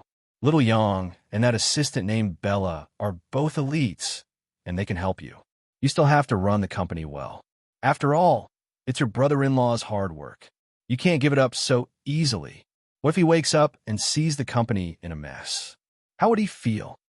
Brother-in-law will wake up, right? But without big sister, waking up might not be a good thing. It might be even more painful. Jishin knew Suyu better than Suyu thought. Suyu didn't know how to continue the conversation with this little fresh meat. Brother Suyu, my two nieces are at your house, right? Brother Gao Ran said that they are at your house. Yes, at our house. I'll leave it to you then. Take good care of them, I will. Suyu gave a very important promise. The truth was whether or not Qin Shu said those words, he would take good care of the twins at a time like this. That's good, that's good. Jishin nodded vigorously with tears in his eyes. Then, Brother Suyu, I won't disturb you anymore. If brother-in-law wakes up, please call me immediately. Okay. Then, Suyu watched as Jishin walked out of the coffee shop with his head lowered. After walking out of the coffee shop, Jishin burst into tears. He cried from the entrance of the coffee shop to the car, and then he cried as he drove. He even ran a red light. He lost consciousness. There was only one sentence in his mind, and that was his sister was dead. The sister he loved the most, the sister who had doted on him since he was a child, had left them for another world. Jishin was a stubborn person. He wouldn't be like Suyu, clinging to the last glimmer of hope. Therefore, he was completely sad and heartbroken, so much so that he didn't even have time to fix the steering wheel.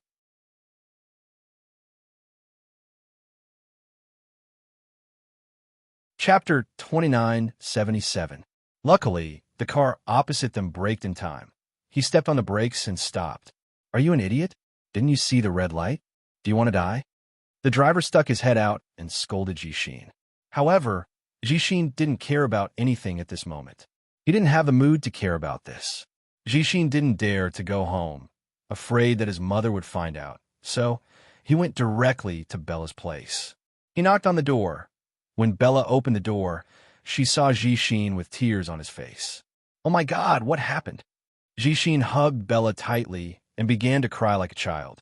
Bella had never seen such a scene before and was scared out of her wits. Jishin, don't cry. What happened?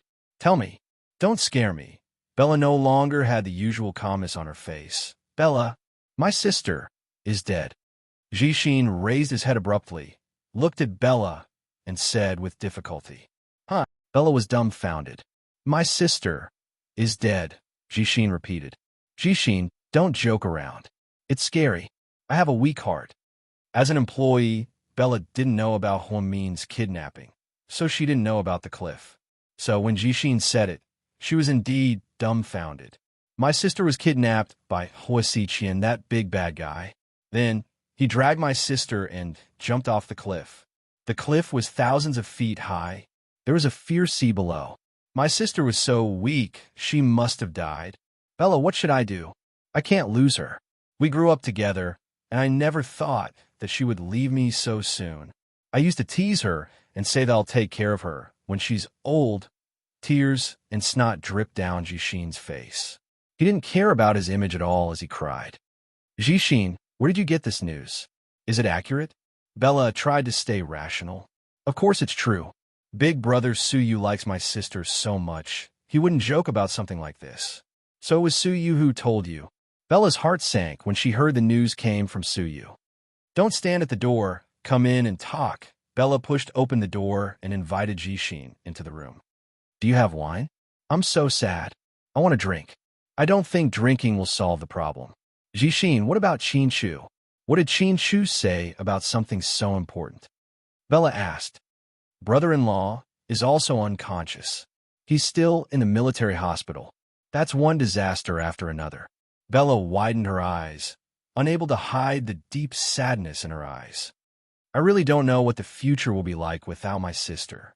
Well, my mom and I do. We'll probably spend the rest of our lives missing her. And Pudding and Little Bean, they're not even 4 years old. What will they do without their mother? Yes, the child is the most pitiful. Where's the child now? Is there anyone taking care of it? Do you want to send it to my house? Bella asked.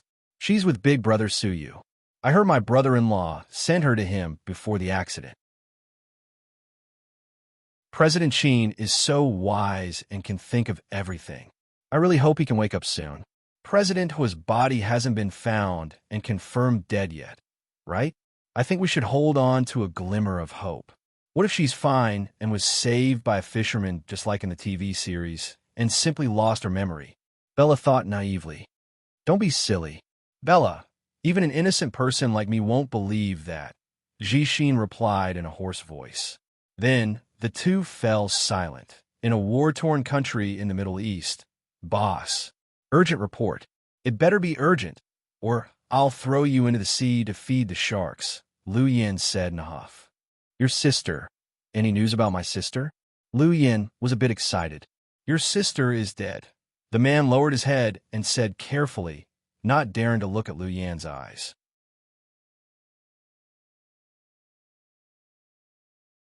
Chapter 2978. Hearing this, Xiao Fei froze and immediately looked at Lu Yan. Then he realized that her face had turned green and purple. The informant was also trembling with fear. What did you say? Lu Yan thought she didn't hear him clearly, so she gritted her teeth and asked again. Boss, this is news from China. Your sister fell off the cliff with Hua Xiqian at Yuewang Mountain and died. As soon as he finished speaking, Lu Yan pointed a silver gun at his head. Bullshit. Do you think I won't shoot you? Lu Yan was furious. Yan, don't be rash. Let's figure out what happened first. Don't vent your anger on them. Xiao Fei immediately stopped her. If you speak again, I'll shoot you too. Lu Yan glared at Xiao Fei with bloodshot eyes. Xiao Fei knew only the professor and Hua Min could make Lu Yan so angry. To Lu Yan, they were the only family she had left in this world. Shooting us won't help. What happened has happened. Why don't we figure out what happened first and see if there's a conspiracy? Xiao Fei said rationally. Boss, please spare my life. It's not my fault. I'm just a messenger. The man was scared to death. When Lu Yan's subordinates received the news, they were all terrified. No one dared to report it to their boss, but they couldn't hide such a big thing. Their boss might get even angrier. So, after much consideration, they decided to play rock, paper, scissors to decide the winner. This unlucky guy lost, so he had to risk his life to deliver the news. Fortunately, Xiao Fei was there to stop him. Otherwise, he would have been a corpse by now. Tell those good-for-nothings in China to call me. I want to know the whole story. After a moment of fury, Lu Yan ordered coldly. Okay, boss. I'll contact them right away. Lu Yan was no longer in the mood to fight. She quietly dropped her weapon on the ground. Her long hair was messed up by the wind. She looked into the distance in confusion and wanted to ask why people were born and why they lived. Was it to lose something? From the moment they were born, they had nothing. As they grew up, they had everything. After that, he watched as the people around him, his family, his friends, his lover, left him one by one. Arranging the fate of mankind should be the cruelest thing in God's hands, right? From the looks of it, living itself was actually kind of pain. Lu Yin had no tears. She couldn't cry if the news of her sister's death was true. What else could she do? He didn't have the ability to come back from the dead? Regardless of whether they were sisters or brothers, they all had this life, but not the next. Lu Yin felt a dull pain around her heart. It made it difficult for her to even breathe. Xiao Fei looked at Lu Yin's messy hair and disheveled appearance. His heart ached as he walked over and reached out his hand, wanting to brush away that strand of hair for her. "Don't touch me," Lu Yin said. Hearing this, Xiao Fei's hand froze in midair. "Please don't touch me. Let me be alone." When Lu Yin was hurt, she would isolate herself from the world and wrap herself up. No one could get close to her, not even Xiao Fei, whom she liked. Seeing her like this, Xiao Fei's heart ached even more. At this moment, Lu Yin's watch beeped. She lowered her head and pressed it. Immediately, the person's image appeared in midair. "Boss, we're sorry. Please punish us." "How did my sister die?" Lu Yin's voice was filled with deep sorrow.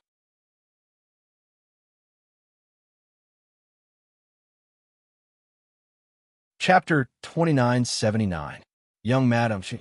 The person on the other end of the line seemed to be afraid of Lu Yin and stammered.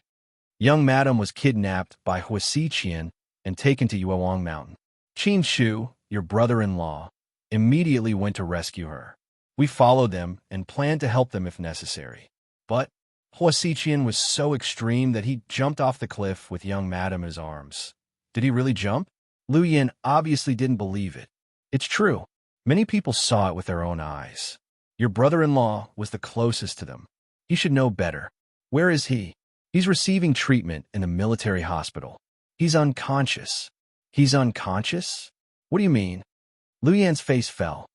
After young Madam fell off the cliff, Mr. Qin Chu vomited blood and fainted. Maybe he was too shocked. Standing behind Lu Yin, Xiao Fei's heart sank just by listening to the conversation, let alone Lu Yan's. "Have you checked the cliff? Are there any caves down there that people could hide in?" Hua Xiqian is a cunning man. I don't believe he would dig his own grave. Lu Yin was experienced and didn't believe it was as simple as jumping off the cliff. "I've checked, boss. It's the cliff below. No one has tampered with it. There are no suspicious caves nearby." Hearing this, Lu Yan's heart sank again. "Boss, I'm sorry. We've been tasked with protecting young Madam's family. Unfortunately, we didn't do our best. We won't complain if you want to kill us or torture us." The person lowered his head and apologized to Lu Yin over the phone. But Lu Yin wasn't in the mood to talk to him about punishment. She felt as if 10,000 alpacas had trampled on her heart. She wanted to curse, but couldn't bring herself to do so. Lu Yin immediately hung up the call on her watch. "Yin," Xiao Fei wanted to say something to comfort her. "Psycho Xiao, do you think Dad will be as sad as I am when he finds out my sister is dead? It happened so suddenly. I don't think we can come to a conclusion so soon. Why don't we go back to China and take a look?" Xiao Fei said. "Didn't you say you shouldn't come back?" Lu Yin looked at him in surprise. "It's different this time. Something happened to my sister's family. We have to go and take a look." Xiao Fei was a very simple person. He was not interested in adding flowers to brocade, but it was necessary for him to provide timely assistance. Qin Shu had personally flown to Russia to perform the complicated surgery when Xiao Fei was shot. Now, Huamin was in trouble. Qin Shu was in a coma, and there was a pair of cute children at home. No one could bear to ignore such a situation. Besides, Lu Yin was the baby's real aunt. "Yes, we'll leave immediately." Because of Huamin's accident, Lu Yin stopped the war in the oil country. Because he didn't complete the task, he had to pay the employer double the commission. For Lu Yin, this was like cutting off her flesh. She had always valued money as much as her life, but this time, she was willing to risk everything. Lu Yin's sudden withdrawal alerted Ian in Israel. Lu Yin left halfway and offered to pay the employer double the commission. "It's strange. I've known her for so many years, and she doesn't seem to be a person who doesn't like money, Ian said in fluent English with his hands on his temples and narrowed his eyes. Maybe she had something urgent to do? Do you know where she went after she left? Ian asked. We can't find out. The plane she was on had anti-tracking and positioning radar. We can't find her. Hee hee, this is interesting. She's playing hide-and-seek with me again? Ian laughed creepily.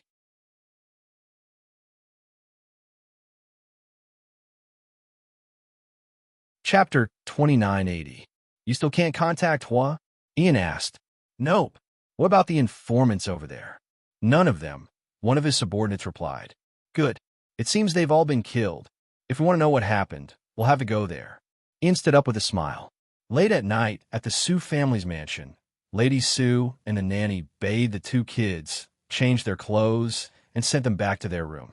Su went over with a few tablets, wanted to play games with the kids. However, Little Bean was so tired that she fell asleep. Pudding, on the other hand, was sitting quietly by the bed. She was wearing pink pajamas. Pudding, why aren't you sleeping? Handsome Su, do you think? Mommy will come back. No matter how mature Pudding was, at this moment, she was just a poor child who had lost her mother. Su felt a lump in his throat. Yes, I believe she will. She loves you guys so much. She won't just leave you guys like this, right? Yeah, I think she will too. She told me before that she wants to see us grow up and get married. She also said that when Little Bean and I get married, she'll be as sad as Daddy. She also said that you'll cry like a dog. Handsome Su.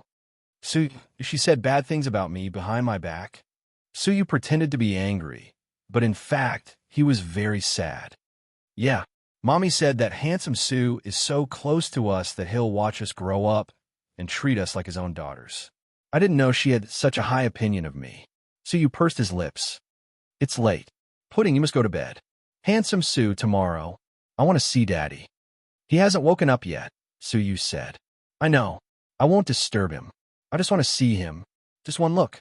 At least I'll know that he's still here and didn't abandon us. What about Little Bean? Su was afraid that Little Bean would know. That's easy. I'll ask Grandma, Su, to take her out for dessert. I'll take the opportunity to go in your car. Then, we'll see how it goes tomorrow. What you need to do now is to go to sleep. Otherwise, you won't be pretty. All right. Good night, my little Pudding. Good night, Handsome Su. Su gently kissed Pudding's head with the love and care of a father. After coaxing the twins, Su couldn't fall asleep. These few days, the bits and pieces of getting to know Huamin were like a movie. Those scenes kept replaying in his mind, and he couldn't erase them even if he wanted to. Su lay on the bed and took out his phone. He opened a photo of Huamin from a long time ago. It was when Huamin was a doctor at Southside. He was wearing a white coat and a pair of black-rimmed glasses. Although he was dressed very old-fashioned, his eyes were always full of spirituality. Once you fell in love with him, you would never be able to let him go. Dr. Hua, are you afraid that I'll keep chasing you? If you don't accept me, you'll feel bad. If you accept me, you're afraid that Qinshu will be sad. That's why you ran away and hid. Come back. I won't chase you anymore. Even if I become gay, I won't bother you anymore. I won't bring trouble to your family. As long as you're alive, as long as you come back, I'll do anything, really anything. Suyu's voice became smaller and smaller. The next morning, he took out a strand of hair that he had painstakingly pulled off when he said good night to Pudding the night before. He planned to do a DNA comparison with a nameless female corpse.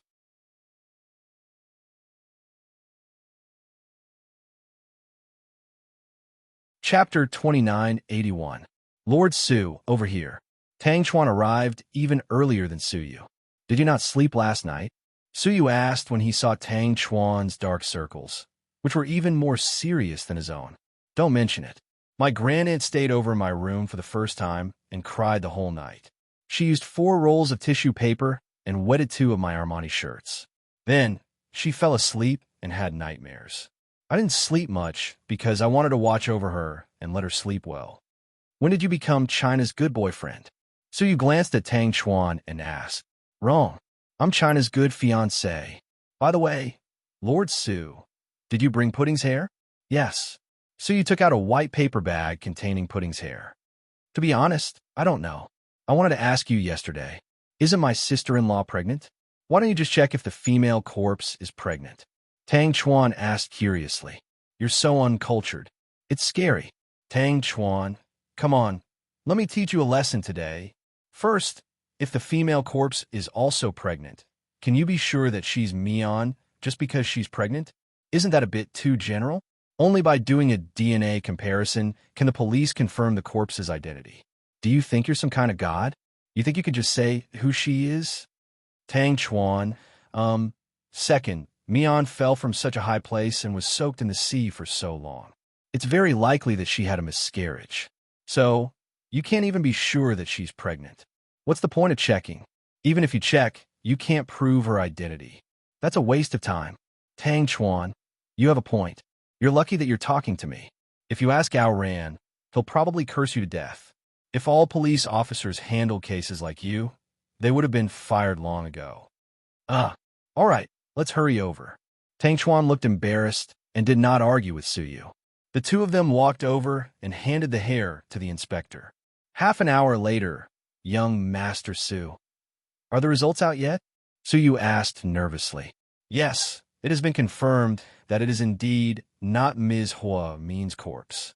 That's good. Suyu let out a long sigh. The huge stone in his heart was quickly lifted. Actually, this is good news for us. Tang Chuan was elated as well. Continue to order the search and rescue team to expand the search area, Suyu said to Tang Chuan. All right, what about you? Are you going to the company later? Tang Chuan asked. Suyu probably hadn't been to Imperial Star since the incident. I'm going to the military hospital. The specialists from Jing City are already here. They're going to treat Qin Shu today. Lord Su, you're really China's best rival in love. Get out. All right. I'm sorry to hold you up. Go now. By the way, Old Wei and the others might come over later. I heard that. Sister-in-law Xiao Wei is also seriously ill and has a high fever. Okay, I got it. So you then drove directly to the military hospital. On the way there, he remembered that he had to bring Pudding with him, so he called her.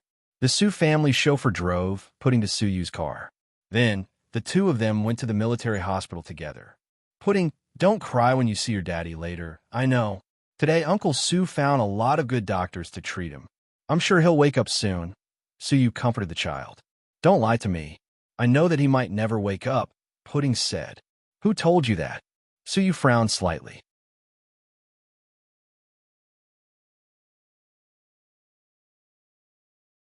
Chapter 2982. Do you still need to say that? If my daddy's condition wasn't serious, you wouldn't have to find a specialist from Jing City, Pudding said. Suyu, if you can get a specialist from the military hospital in Jing City, it means my daddy's condition is very bad. Suyu, no. Pudding, listen to me. Pudding. Handsome Su, you just wanted to feel better. I understand. It's okay, really. I've already thought of the worst-case scenario. Suyu's heart ached slightly. He reached out and patted Pudding's head. Do you believe in Handsome Su? Of course. Pudding nodded. Do you believe in your daddy? Suyu asked again. Of course. Good. Then you must believe that your daddy will be fine, and your mommy will be fine too. Okay. I know you're just trying to comfort me, but it's not wrong to think this way. Pudding sighed slightly. Then, Suyu held Pudding's hand as they walked into the hospital. When they arrived, Jiang Xiaowei and Wei Liao were already there. Gao Ran was also here. Lord Su, the female corpse. Gao Ran was about to ask Su Yu about the search and rescue team's progress. But when he saw Pudding beside Su Yu, Gao Ran immediately swallowed the rest of his words. Su Yu gave Gao Ran a look, and the latter immediately changed the topic. The specialist is already inside. We just need to wait for the results. Let's wait patiently. Su Yu walked over and sat down on the bench by the door with Pudding in his arms. Pudding, can you come stay with Annie for a few days? Yinshu has been talking about you. Jiang Xiaowei immediately squatted down and held Pudding's little hand. Her heart ached. Jiang Xiaowei's eyes were red and swollen. She must have cried many times. It was said that she had a high fever, so Wei Liao brought her to the military hospital to see a doctor. It's okay, Annie Xiaowei. My sister and I are fine at Handsome Su's place. Annie will take you out to play in a few days. Jiang Shaowei always wanted to do something for the children. If Huamin was really dead, then these two children would indeed be the pitiful Xiao Chao without a mother. Okay, when we want to go out and play, we'll call Annie Shaowei, and she'll bring Yinshu out, Pudding said. Jiang Shaowei nodded with tears in her eyes. Rather than saying that Jiang Shaowei was comforting Pudding, Pudding was comforting her. In fact, with the child's current mental state, how could she be in the mood to play? But if he refused, wouldn't the adults be even more worried? Therefore, in order to make Jiang Shaowei feel better, Pudding lied. While Jiang Shaowei and Pudding were talking, Gao Ran pulled Su Yu to the side. He gathered with Wei Liao and the other two and discussed in low voices. How's the identification of the body? Gao Ran asked. The results are out. It's not Mian, Su Yu said. That's great. Gao Ran and Wei Liao were also relieved. Old Wei about that day. Su Yu looked at Wei Liao with some embarrassment. In fact, he wanted to apologize for his impulsiveness that day. After so many years of being buddies, he and Wei Liao didn't seem to have such a big fight. That's not a big deal. Let's not talk about it. The current situation is, what should we do? Should we continue to capture Hui Siqian's remaining members and ask them if their boss has any other plans? I have a feeling that guy won't kill his people so easily, Wei Liao said.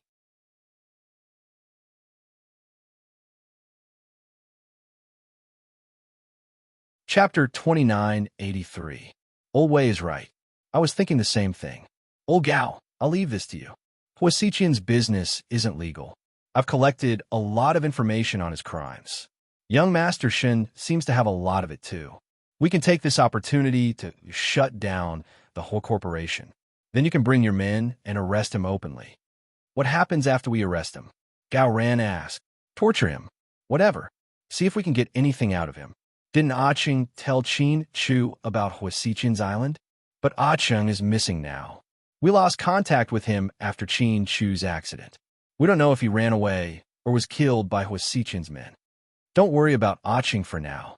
Besides Ah Cheng, Hui Siqian has other men. Don't even let go of the small fry. We can't let go of any valuable clues. Okay, I understand. I'll send my men to arrest him. Send me the evidence of Hui Siqian's crimes.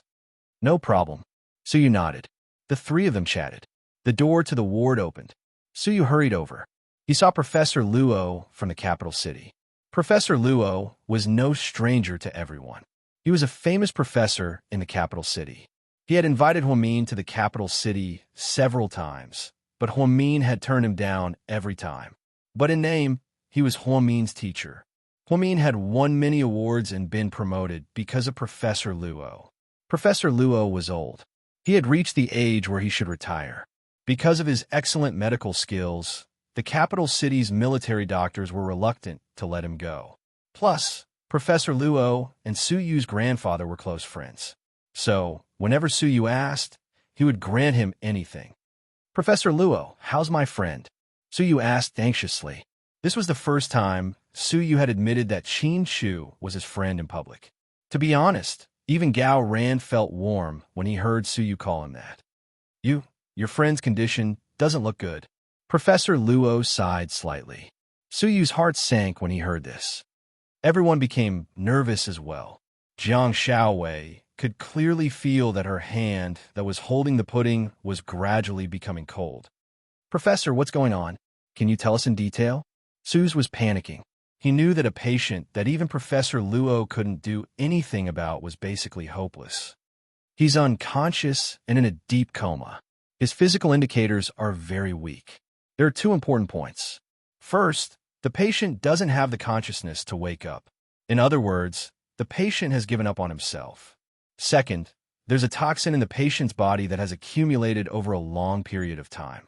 It's a psychotropic drug that suppresses the cerebral cortex. It's a bit toxic, and his liver has begun to show signs of damage. Then, what will happen if this continues? Su Yu wanted to ask about the worst-case scenario. Pudding watched the heart-wrenching conversation between the old man and Su Yu. Professor Luo lowered his head and looked at the data on Qin Chu's body. Then, he looked at Su Yu. He said slowly, "To be honest, if this continues, the patient will be brain dead in less than a year. If his liver isn't damaged, he might be able to live in a vegetative state for 3 to 5 years, or even 8 to 10 years. But now that he's in a coma, his liver's necrosis has accelerated. It will only accelerate his death. Death? So you gasped.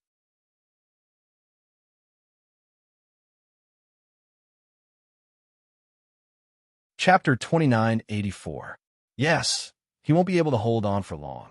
Once the liver is completely necrotic, even God can't save him. Then is there no other way? Yes, there are 2 ways to save him. As soon as Professor Luo finished speaking, Pudding stood up before Sue you could say anything. For the first time in her life, she didn't feel polite enough to interrupt the adults. Grandpa Professor, what's the way to save my daddy? Professor Luo glanced at Pudding and looked at her in surprise. Is this Huamin's child? He asked. He knew that the patient this time was Huamin's husband, so he knew when he heard the child call Qinshu daddy. Yeah, she's one of Huamin's twin daughters, so you said. Professor Luo looked at Pudding lovingly. Professor Luo nodded and continued. The first way is that the patient has a strong will and a strong desire to live. Maybe he'll be able to wake up. Once he wakes up, everything will be fine. Then what's the second way? So you asked. The second way? To be honest, the chances are even lower. You can find a better doctor who dares to remove the necrotic organs while he's in a coma. The surgery isn't difficult, but the problem is that the patient won't be conscious. Even after the surgery, he'll still be in a vegetative state. Then, his liver might continue to necrosis. Unless the doctor who performs the surgery can find a drug that can remove the toxins from his body, then the liver won't continue to necrosis. But there's another possibility. Even if you find a better doctor who can remove the toxins from Qinshu's body, but Qinshu doesn't want to wake up, then the result will still be the same. He'll be in a vegetative state for 8 to 10 years. So, you guys have to be prepared for the worst. Professor Luo's explanation was complicated, but everyone understood.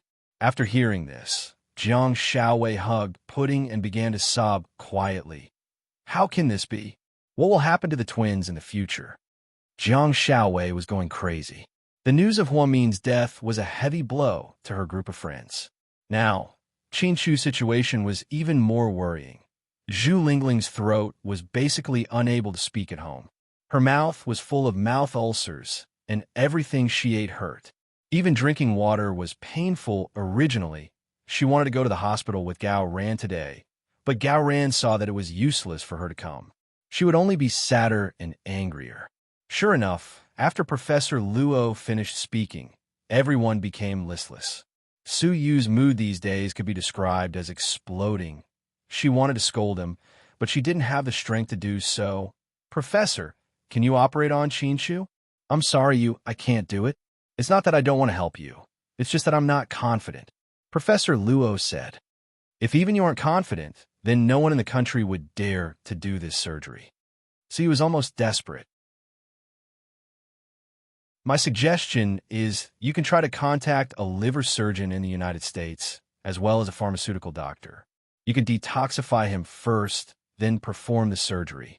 Isn't Qinshu from Harvard Medical School? I think you could try to contact his school, his professors, or his classmates. Maybe there's still hope.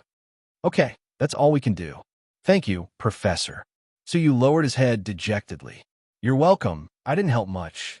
All right, did you find Huamin? Any news? Professor Luo had been thinking about Huamin ever since he heard that Huamin was missing.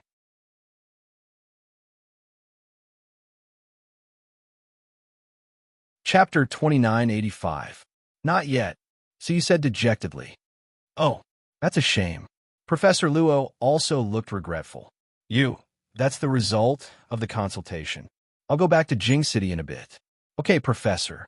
The car and flight are ready. Thank you for your hard work. Not at all.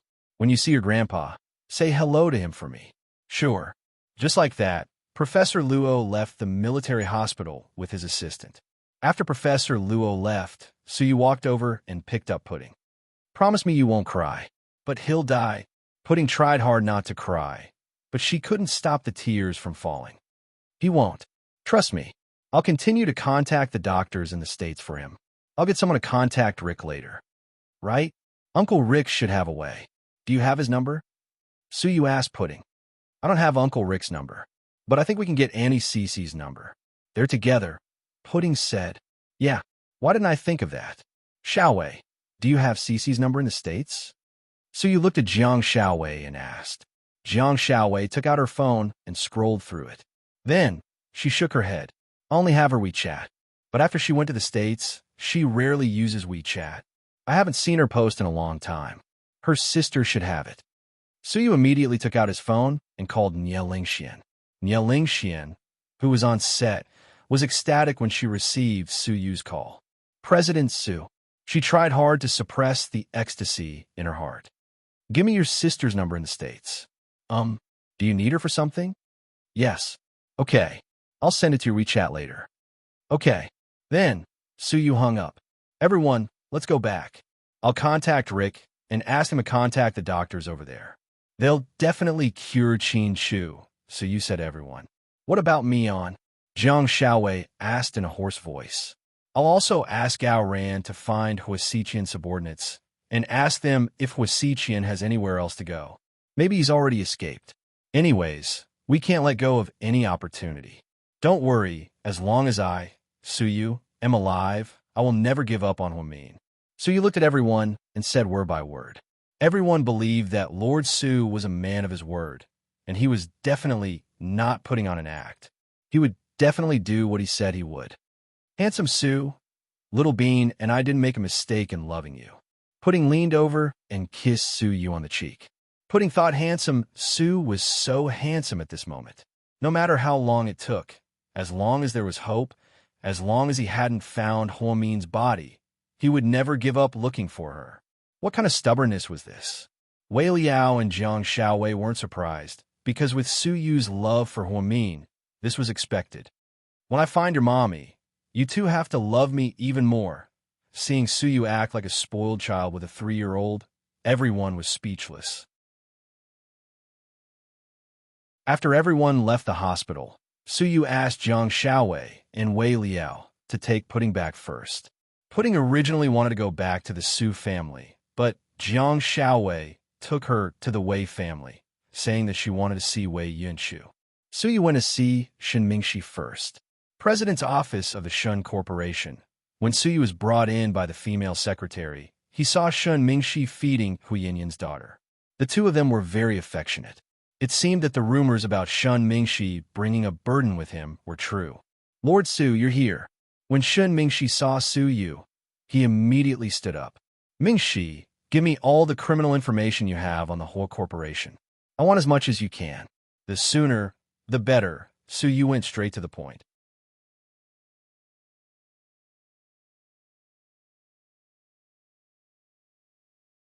Chapter 2986. Are you going to teach him a lesson? Shen Mingxi was slightly surprised. No. After Suyu's answer, Shen Mingxi was even more confused. Huasiqian kidnapped Huamin and committed suicide by jumping off a cliff, Suyu said succinctly. Shen Mingxi was completely at a loss. There was too much information in these 2 short sentences. Therefore, Shen Mingxi couldn't digest all of it. What's with that expression? Suyu looked at Shen Mingxi in confusion. Lord Su, don't mess around. Shen Mingxi obviously didn't believe him. Do I look like someone who would joke around with Huamin's life? Suyu glared at him. Then, did something really happen to Huamin? Yeah, Suyu answered with a heavy heart. How come I didn't hear anything about it? Shen Mingxi was dumbfounded. I kept it a secret. How could you have heard anything? I see. Then, since Huasiqian is no longer around, isn't it useless for you to have these things? I have my uses. Suyu obviously didn't want to say more. Okay, I'll give him to you now. Shen Mingxi was easy to talk to. He opened the safe in his office and opened it with layers of passwords. Then, he took out a thick stack of documents. Everything I found is here. Hu Yinyan should have more, but she's crazy right now and emotionally unstable, so I don't know if she'll tell me. Then ask around. The more, the better. I want the Hua Corporation to disappear from this city, Suyu said angrily. Yeah, that would be best. People like Hua Xiqian should have died a long time ago. Seeing that Su Yu didn't say anything, Shun Mingxi changed the topic. It's just a pity for Huamin. Su Yu's eyes darkened, and he seemed even more depressed. Qin Chu must be feeling worse, right? Shun Mingxi asked. As for Qin Chu, forget it. I'll talk to you when I have time. I have something important to do now. All right, I'll leave you to it. If you need anything, feel free to contact me. Okay. Su Yu nodded and was about to leave. He glanced at Hua Yinyan's daughter Tian and asked Shun Mingxi, if Hua Yinyan is crazy for the rest of her life, do you really intend to raise this child by your side? I haven't thought that far ahead, but I won't leave her alone for the time being. Tian is innocent. Shun Mingxi looked at Tian and said sympathetically, then what will you do in the future? You won't remarry? With our status, women would be willing to marry us even if we had 10 children, let alone one, right? Shun Mingxi joked. Not necessarily. If you still want to be with Wei Ying, you can't. Su Yu's words made Shun Mingxi's heart tremble. Yes, any woman could accept Tian, but not Wei Ying. The hatred between Wei Ying and Hua Yinyan was irreconcilable, and it still hadn't been resolved yet. If he still wanted to be with Wei Ying, then the child was indeed the biggest problem. Between Wei Ying and me. It's impossible, right? Shun Mingxi laughed self-deprecatingly. He knew how sad Wei Ying was because of what he had done in the past. Don't make fun of yourself. I can see that you still have feelings for her, Su Yu said. But she has that kid from the Yi family by her side. Is that kid from the Yi family your match? Shun Mingxi, why are you so unconfident now? Su Yu questioned angrily.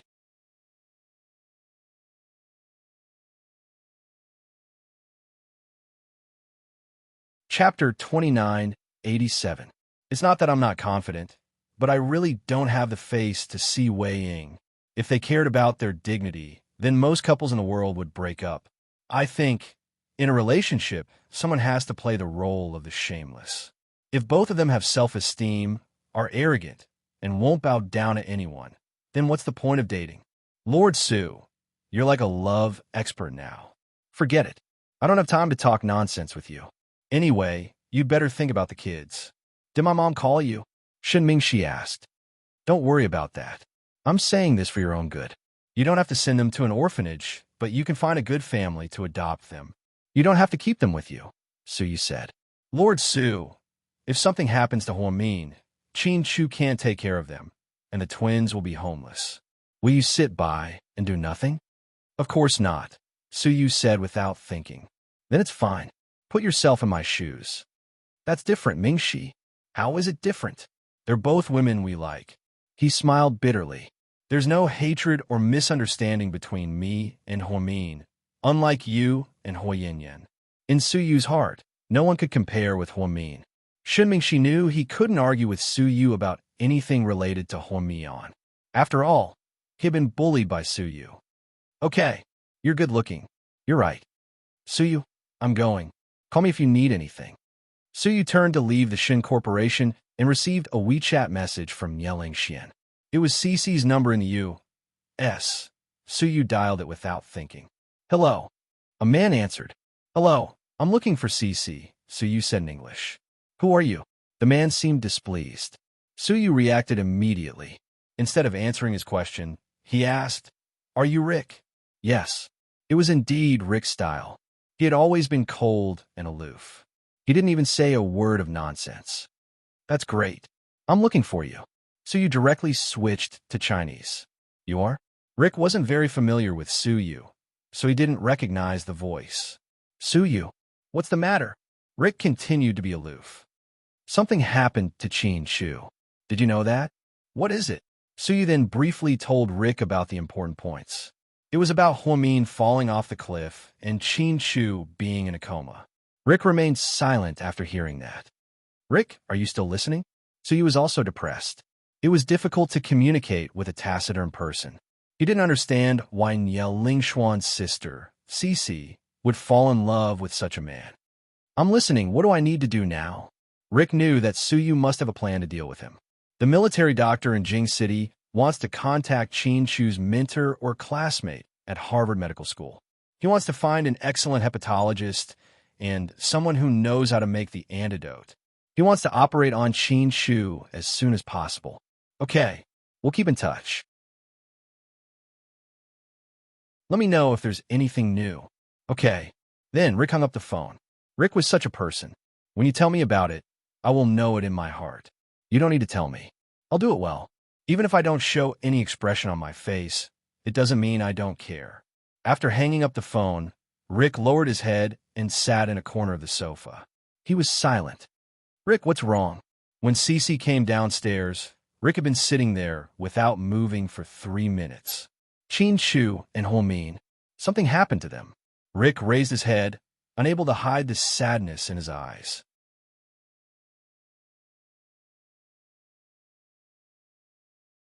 Chapter 2988. Huh, what happened? Cece panicked when she heard the news. It's a little complicated. I'm going out for a while. You should sleep early. Rick, Cece seemed to want to know. She pulled Rick's sleeve and refused to let him go. Rick turned his head and looked at Cece's pitiful eyes. He said gently, "You're pregnant. You should take care of your health. It's better if you don't ask. You'll be more worried if you know. Plus, it won't help. Leave it to me. You take care of yourself." Okay. Then, Rick left the villa. Before he left, he reminded her again. "Take good care, madam. Don't let anyone touch her." Yes. Cece was less than 2 months pregnant. They had been together for many years and were finally going to be parents. Cece's pregnancy was both a blessing and a curse for Rick. He loved Cece deeply, so he definitely loved the child. But with Rick's current situation, if people found out, Cece and the child would be in danger. The Rick family had many enemies. Many people were waiting to take advantage of his weakness. But Cece seemed to be very happy. She had been very careful since she was pregnant. She even paid attention to her diet. She loved cold food, but she even stopped eating ice cream. She just wanted to take care of the baby in her stomach.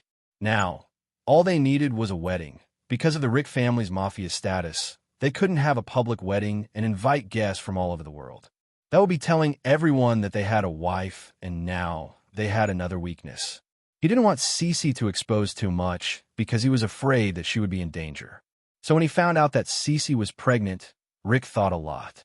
In the end, he decided to find an island with beautiful scenery and invite a few friends to celebrate. Rick didn't have many friends. He was only close to Qin Shu and Min's family. He had talked to Qin Shu on the phone before and expressed his intention. Qin Shu also agreed with Rick's idea of a low-key wedding. It could give Cece a promise and also ensure her and the child's safety. But Min was pregnant, and it wasn't easy for her to fly long distances. Plus, Huasiqian had been restless recently. So, the two men agreed to discuss the details of the wedding after this matter was resolved. Unfortunately, man proposes, but God disposes. Huasiqian's big move caught everyone off guard. Rick knew that if Suyu called him personally, it couldn't be fake news. Moreover, Suyu and Qin Shu had witnessed Huasiqian jumping off the cliff with Min in his arms. Rick's mood was very heavy. His personality was similar to Qin Shu's. When he was in a bad mood, he just spoke less than usual. After answering Suyu's call, Rick took a few of his men and went to Qin Shu's medical school in the United States. He wanted to see if he could solve Qin Shu's problem first. On the other side, Lu Yin and Xiao Fei arrived at Sea City discreetly. Since Lu Yin was an international fugitive, she would change her identity and disguise her face every time she entered the country. At the beginning of June, Sea City was already very hot. People on the streets and alleys were wearing shorts, short-sleeved shirts, and light clothes like sunscreen. Lu Yin wore simple denim shorts with suspenders. Inside, she wore a white short-sleeved shirt with Minnie Mouse on it. Her long hair was tied into a simple ponytail. She wasn't old to begin with, so she was dressed like a high school student. Xiao Fei had to wear denim shorts and a white short-sleeved shirt with Mickey Mouse on it. The couple's outfits were extremely attractive. Even at the airport, some fans mistook Lu Yin, who was wearing sunglasses, for a popular Chinese actress. "May, we love you." A group of fans surrounded her. Lu Yin was so scared that she almost pulled out a knife.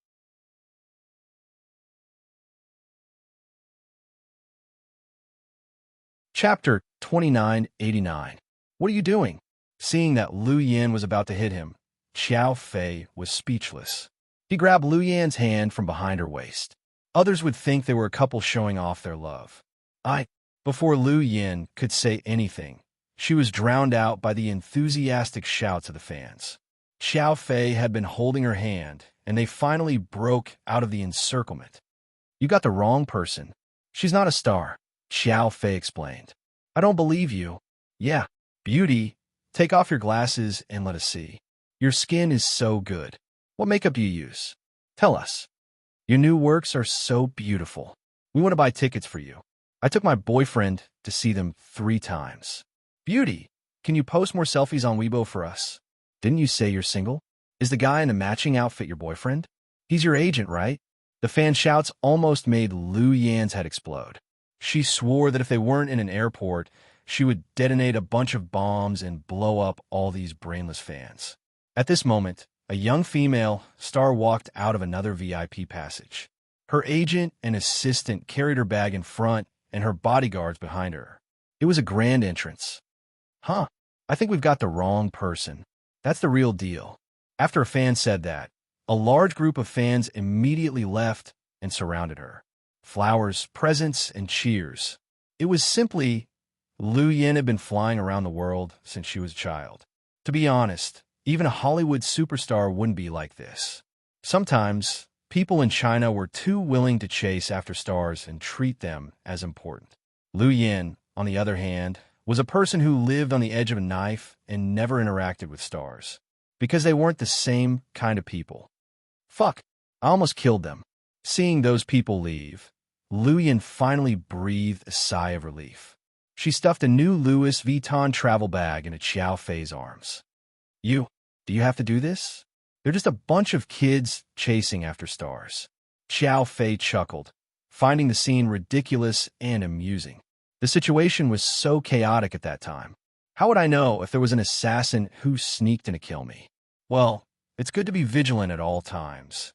But I think the misunderstanding this time is because we're dressed too casually. If you were your black windbreaker, won't it be fine? Fuck, are you crazy? These few months, you made me wear a windbreaker on such a hot day. Are you trying to suffocate me to death so that you can inherit my wealth? Xiao Fei, ancestor, you're really thinking too much. What I wanted to say was that most people prefer black. They don't like to wear short sleeves because they don't want their skin to be exposed, Xiao Fei explained. Lu Yin took out a piece of chewing gum and put it in her mouth.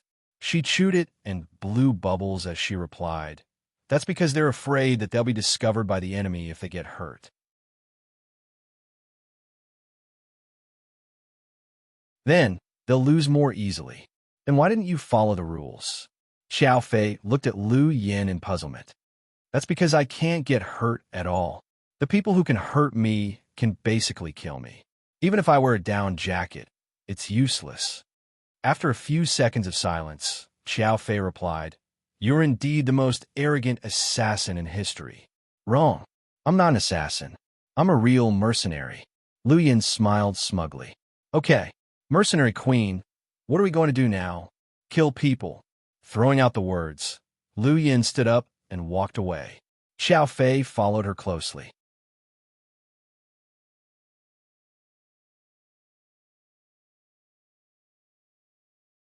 Chapter 2990.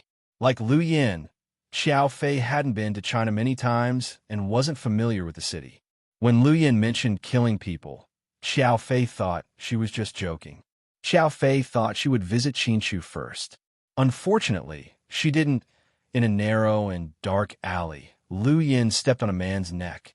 Tell me, what's with Xiqian's plan? I really don't know. I'm just an errand boy. How would I know about this? You don't know? Very good. The moment he said that, Lu Yin raised her knife. Heavy weapons weren't allowed at the security checkpoint. Therefore, Lu Yin thought of a way to bring a sharp dagger and set up an anti-interference signal around it.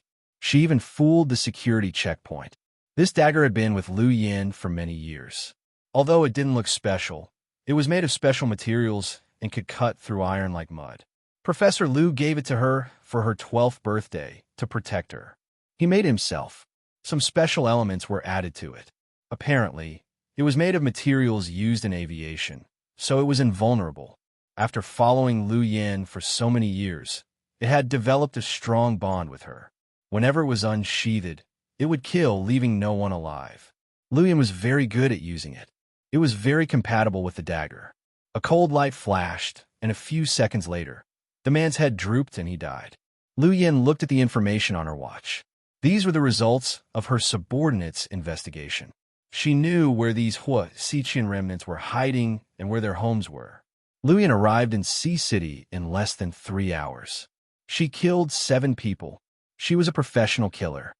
I'll ask you one more time, do you know or not? I really don't know. Please forgive me. The man trembled in fear. Lu Yin glanced at him coldly and slit his throat with a knife. The man didn't even have a chance to scream. Yin, that's enough. Let's call it a day. Xiao Fei persuaded. What? Are you softening your heart? Lu Yin looked at Xiao Fei. No, I don't want you to be too tired. Pooh, I'm surprised by your answer. I thought you'd say it's too cruel to kill so many people. Lu Yin chuckled. How could that be? As the king of the mercenary world, there are so many assassins who fear you. I wouldn't be surprised even if you killed a whole company. You're a warrior who fought your way out of a pile of corpses. A warrior who escaped from a pile of corpses? This description is very accurate. I like it very much. Lu Yin put away the dagger and stopped killing as Xiao Fei said. Shouldn't we find a place to rest? Xiao Fei felt bad for Lu Yin. She hadn't even rested after getting off the plane and was already working so hard. Don't worry, I'll take you somewhere. After that, the two of them got into the car and left. Sea City's Eastern District, inside an inconspicuous bar, Lu Yin led Xiao Fei in and found it was dimly lit and smoky. Lu Yin glanced around and didn't find the person she was looking for, so she went up to the second floor. However, he was stopped at the staircase. Hey, what are you doing? Looking for someone, Lu Yin said. Looking for someone? The person you're looking for isn't upstairs, the man at the door yelled. He was about 9 meters tall and had a strong back and waist. I haven't even looked for him yet. How do you know he's not here? Of course, the second floor is my boss's private office. Outsiders aren't allowed in. Go away, little girl, go play somewhere else. The man looked at the girl in a mini t-shirt and denim shorts. She was so young that he guessed she was here to cause trouble. I'm here for your boss, Lu Yin said stubbornly.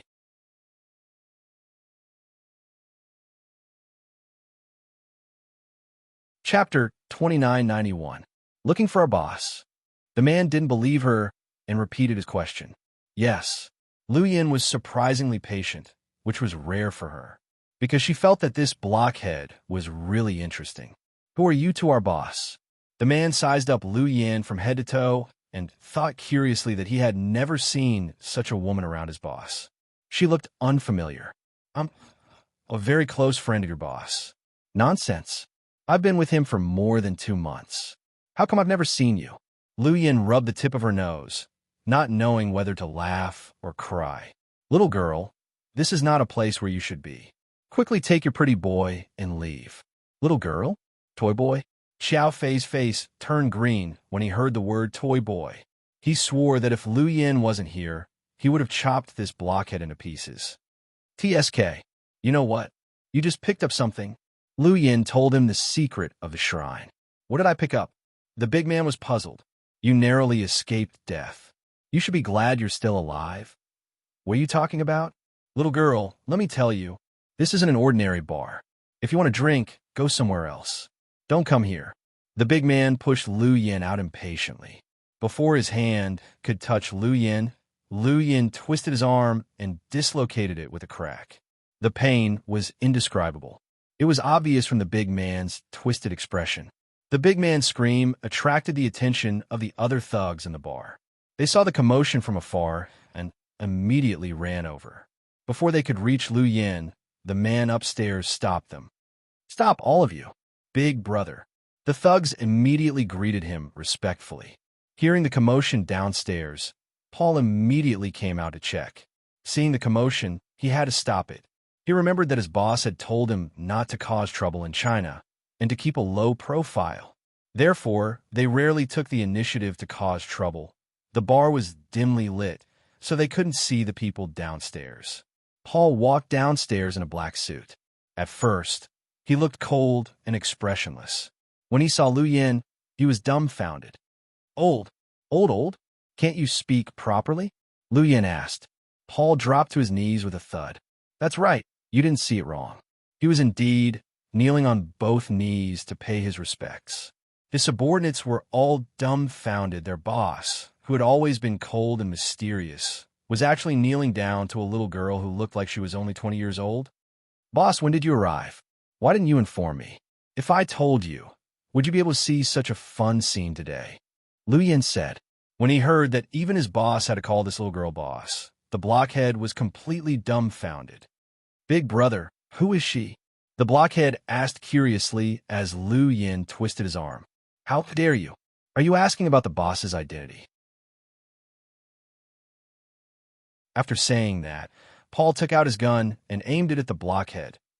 It's your subordinate's fault. Kill him immediately as an apology to the boss. No need, I've killed enough today. I want to take a break. Then Lu Yin pushed the blockhead hard, and he fell to the ground with a thud. Boss, quick, please come upstairs. Kneeling on the ground, Paul said respectfully. Seeing Xiao Fei beside Lu Yin, Paul was surprised. Third young master, you're here too?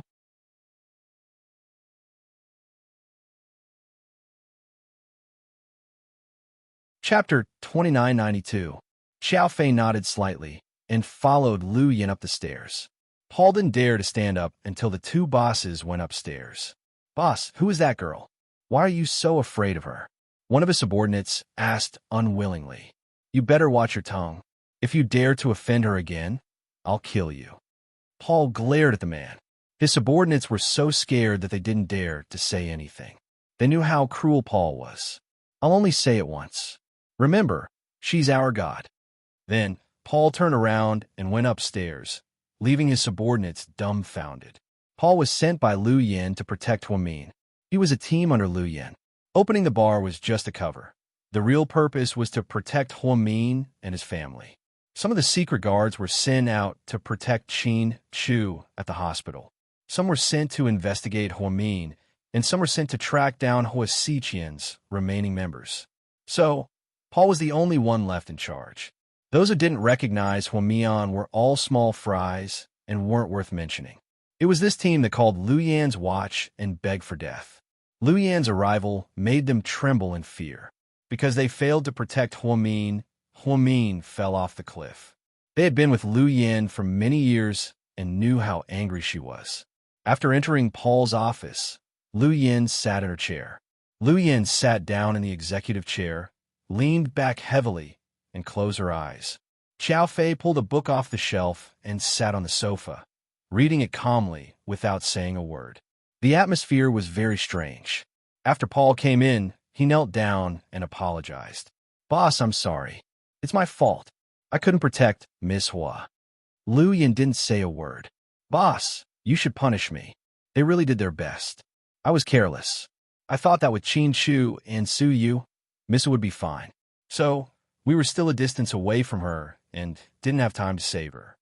Lu Yin still didn't say anything. Boss, I hope that my death will appease your anger.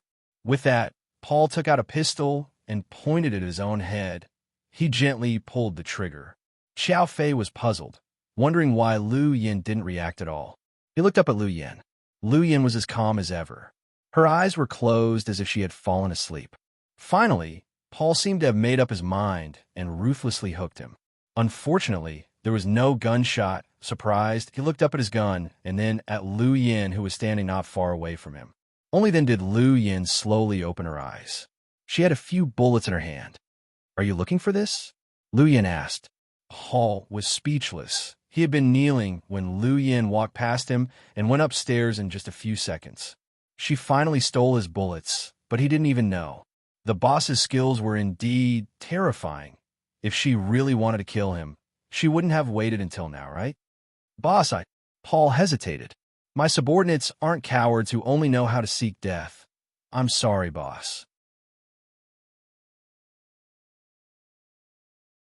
I'm sorry to Miss Hua. Who said my sister must be dead? Lu Yin rolled her eyes at him. Boss, do you know where Miss Hoy is?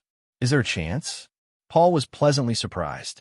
I don't know if there's a chance, but I need you to find someone for me as soon as possible, Lu Yin ordered. Who? Paul was puzzled.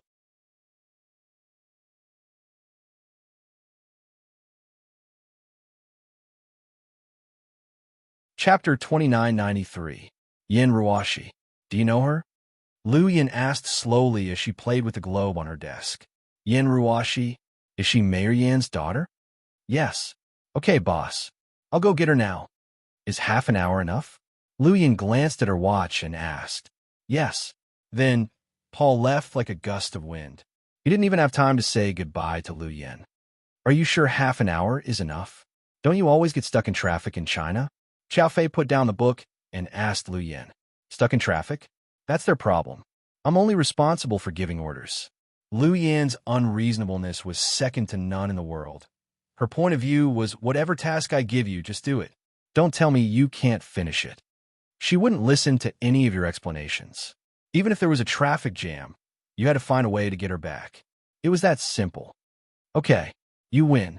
Xiao Fei was speechless again. Paul left less than 3 minutes ago. Someone knocked on the door. Come in. The blockhead whose arm was dislocated walked in, trembling. He held a tray in his hand. On it was an exquisite fruit platter and 2 cups of coffee. Oh, boss. No, Mr. Paul told me to take good care of you. If you need anything, just tell me. After witnessing Lu Yan's power, the blockhead didn't dare to be fierce anymore. When he saw Lu Yan, he was like a mouse that saw a cat. You look dumb, but you're quite attentive, boss. You flatter me. The blockhead was scared. Bring me the fruit platter. I'm really hungry. Lu Yin beckoned with her finger. The blockhead immediately walked over and put down the fruit platter and coffee. Then, he placed a cup in front of Xiao Fei. Lu Yin picked up a piece of watermelon and put it in her mouth. Suddenly, she said, I want to eat scallion pancakes. Huh? The blockhead was puzzled. While I was in Chinatown, I would eat some local snacks. I like scallion pancakes and rujiamo. Can you buy some for me? Lu Yan's tone was like a spoiled child, making the blockhead uncomfortable. Sure, boss. Wait a moment. I'll be back soon. With that, the burly man rushed out like a gust of wind after the big man left. Xiao Fei smiled and picked up his coffee. Look at how scared you are. Am I that scary? What do you think? Xiao Fei asked. Then why aren't you afraid of me? Lu Yin asked. Because I'm scarier than you are. Xiao Fei replied shamelessly. Psycho Xiao, do you know what I like most about you? What? I like how shameless you are. Lu Yin lowered her head and continued eating the watermelon. In less than 10 minutes, the burly man rushed out of the store and bought scallion pancakes and rujiamo. He also bought stinky tofu and potato powder. This was because he guessed that the boss of this boss liked street food. I remember, I only said I wanted rujiamo and scallion pancakes, right? Lu Yin looked at the food and asked. The burly man was shocked and knelt down with a thud. I'm sorry, boss. I'll take the extra ones away right away. Don't. I mean, you bought 2 extra ones for me. They're all my favorites. Good job, Lu Yin said with a smile. The burly man was dumbfounded again. He almost peed himself just now because Boss Paul told him to treat her well.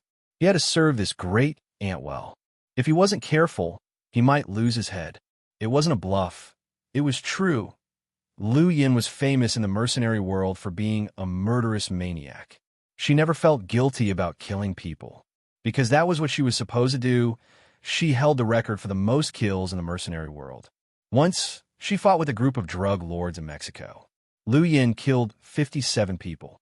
She used knives, guns, and even grenades. The scene was quite explosive. You seem to be afraid of me.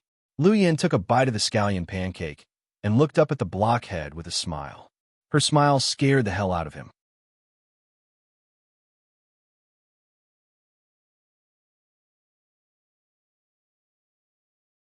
Chapter 2994.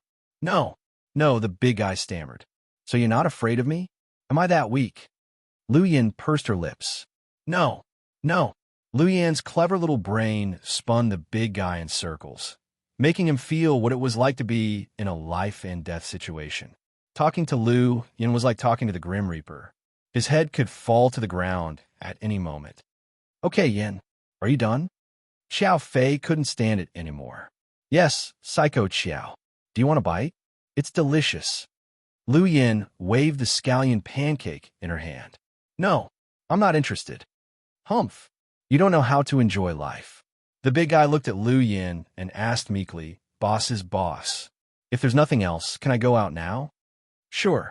Hearing Lu Yin's words, the big guy immediately ran out of the room, not daring to look back. Look at how scared he is. Xiao Fei didn't know whether to laugh or cry. After all, Lu Yin was still young. When she was playful, she was like an unreasonable child, which made people feel awkward and at a loss for what to do. I'd love to. As soon as Lu Yin said that, Paul came back, covered in dust. Behind him was Yin Ruashi, whose mouth was sealed with tape. Paul's intelligence was accurate. When he drove out, he had ordered his men to track her down. When he learned that Yin Ruashi was at the socialite ball, he immediately went to kidnap her. When Yin Ruashi saw Lu Yin, she didn't know who these people were. She kept moaning and didn't know what to say. Boss, she's here. Paul stood on the side respectfully. 27 minutes. Okay. Lu Yin glanced at her watch and found Paul had arrived just in time. She stood up and walked up to Yin Ruashi. Then, she tore off the tape on her mouth. Yin Ruashi frowned slightly in pain. Her mouth was red and swollen. Who are you? Do you know who I am? Yin Ruashi was arrogant. Not only do we know who you are, we also know who your father is. Lu Yin chuckled.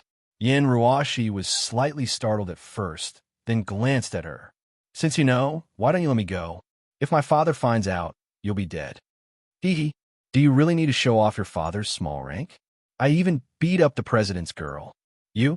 Yin Ruashi suddenly realized that the girl in front of her had a certain charm that she had seen before. For a moment, she couldn't remember who she looked like. Woman, I don't like to talk nonsense. Let's get straight to the point. From now on, you have to answer every question I ask you. Otherwise, I might add something to your story. Then Paul moved a chair behind Lu Yin, and she sat down. Lu Yin was playing with some throwing knives in her hands. She lowered her head and kept a distance of 5 meters from Yin Ruashi. Lu Yin looked at Yin Ruashi and asked, Do you know about Huasiqian's plan? What was Xiqian? What plan? Yin Ruashi played dumb. The moment she said that, Lu Yin threw out a throwing knife and nailed it into Yin Ruashi's shoulder. Yin Ruashi yelled in pain. She had never imagined that the 20-year-old girl in front of her could be so cruel. Who are you? Why are you doing this to me? Yin Ruashi didn't dare to be arrogant anymore and burst into tears.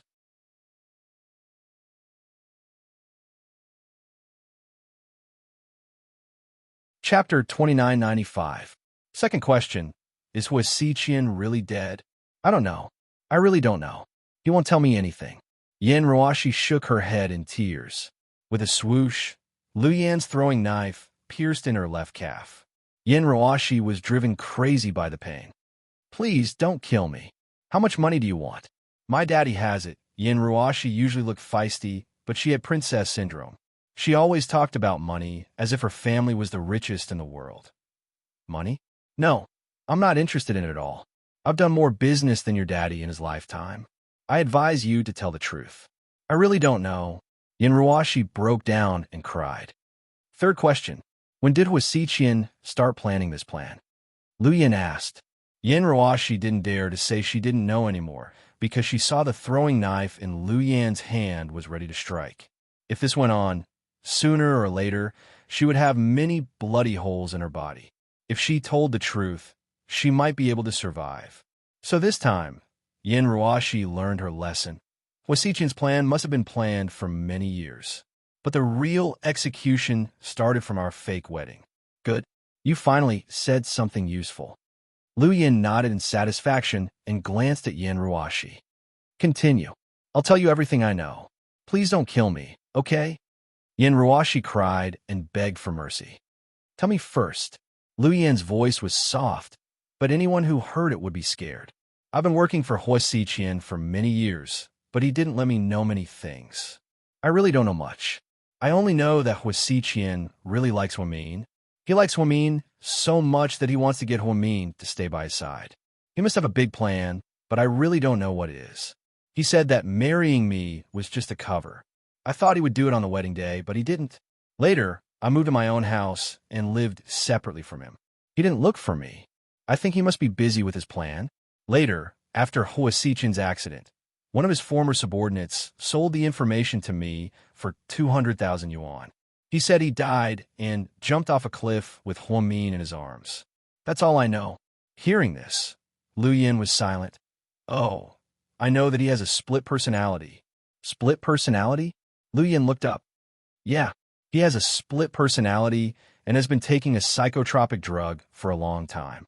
If he forgets to take it and is stimulated, he'll turn into another person. It's very scary. Do you believe that Huasiqian jumped off a cliff and died? Lu Yin asked Yen Ruashi. To be honest, it's hard to say. It's possible. One is that he's very cunning, and it might just be a plan. Another is that he's split into another personality. Then anything is possible. After all, that personality is very extreme. I see. Lu Yin didn't seem surprised at all. I think if you want to know more, you can go and catch Aching.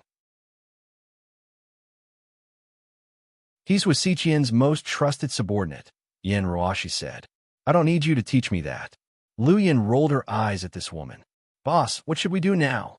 Let her go. Lu Yin ordered Paul. Won't she cause trouble for us if we let her go? Paul looked like he wanted to kill her. Does she dare? Lu Yin smiled contemptuously. Then, she stood up and walked out. Psycho Qiao, let's go.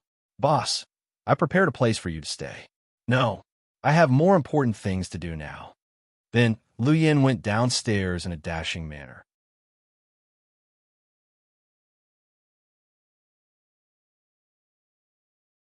Chapter 2996. Qiao Fei's personality was the complete opposite of Lu Yan's.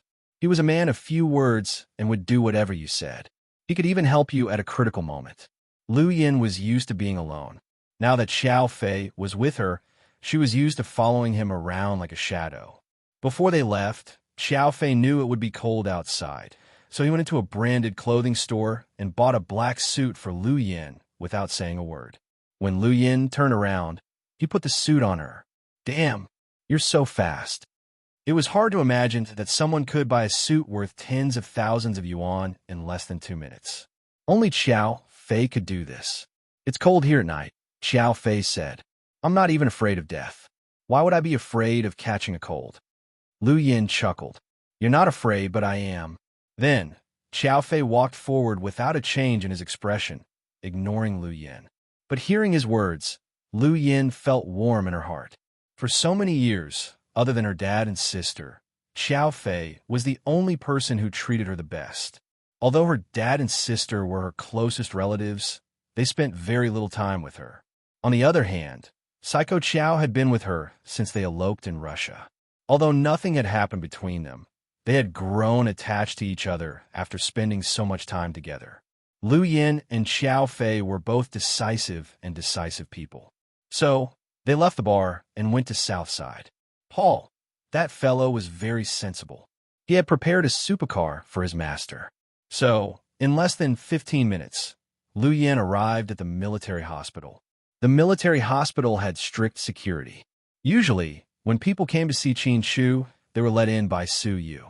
But Lu Yin didn't, but this wasn't a problem for her. The girl took almost 50 seconds to get through the military hospital surveillance system. Then he swaggered into the building under the surveillance cameras. But the ward area upstairs was a bit troublesome because Su Yu had sent bodyguards to guard it 24/7. So, are we going to fight again? Qiao Fei stood behind Lu Yin and glanced at the 4 bodyguards at the door. Fight? Oh no, I never do such a rude thing. Stop pretending. You really don't fight. You've always killed people. Qiao Fei exposed Lu Yan's lie. Haha, Psycho Qiao, can you not be so blunt? Save me some face. So are you going to do it, or should I? I already said that we don't need to do anything. You're not going to use explosives again, are you? This is a military hospital. You'd better be careful, Qiao Fei advised. He knew Lu Yin was a woman who would use explosives without warning. Therefore, He was really worried that she would find it troublesome and directly use small explosives. No need. Watch me. Then Lu Yin took off her suit and strutted over. In the past, she had sprayed something on herself. It smelled very good, even stronger than perfume. Stop. Oh, I'm here to see my friend. What's your friend's surname? The bodyguard asked with a dark expression. His last name is Zhang. No, Zhao, right? Lu Yin made up a story. He's not the person you're looking for. There's only one patient on this floor. This is a restricted area, and no one is allowed to enter. Oh, he's a military leader. Lu Yin gossiped. Don't ask too much. It won't do you any good. Little girl, let's go, the bodyguard urged. Okay, goodbye. Lu Yin waved her hand with a smile. As soon as she finished speaking, the 4 bodyguards fell to the ground.